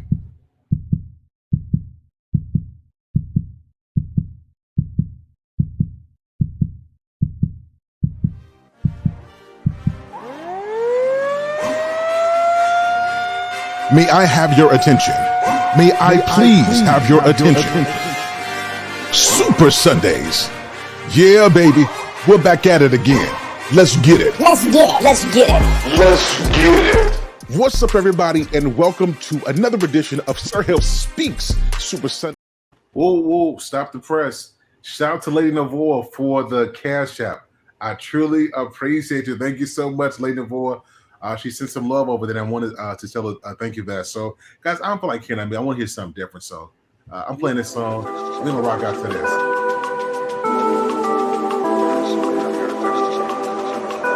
Can I just do something like black people? Hey, I'm failing. I've been thinking, you don't really know a thing about you and I. I see a pattern, but just to conceal it with a smile. So all you lucky ones, what up? You're always on the run, what up? I mean, don't get me wrong, but what up? Or was I not the one you dreamt of? No. 'Cause the life you live will never be enough. Why don't you stop for a minute? Just relax yourself. This moment will never come back again. I see you, Embrace. You never thought I was good enough, but I called your ace your kingdom, and it's all love. Oh, she got a red cup.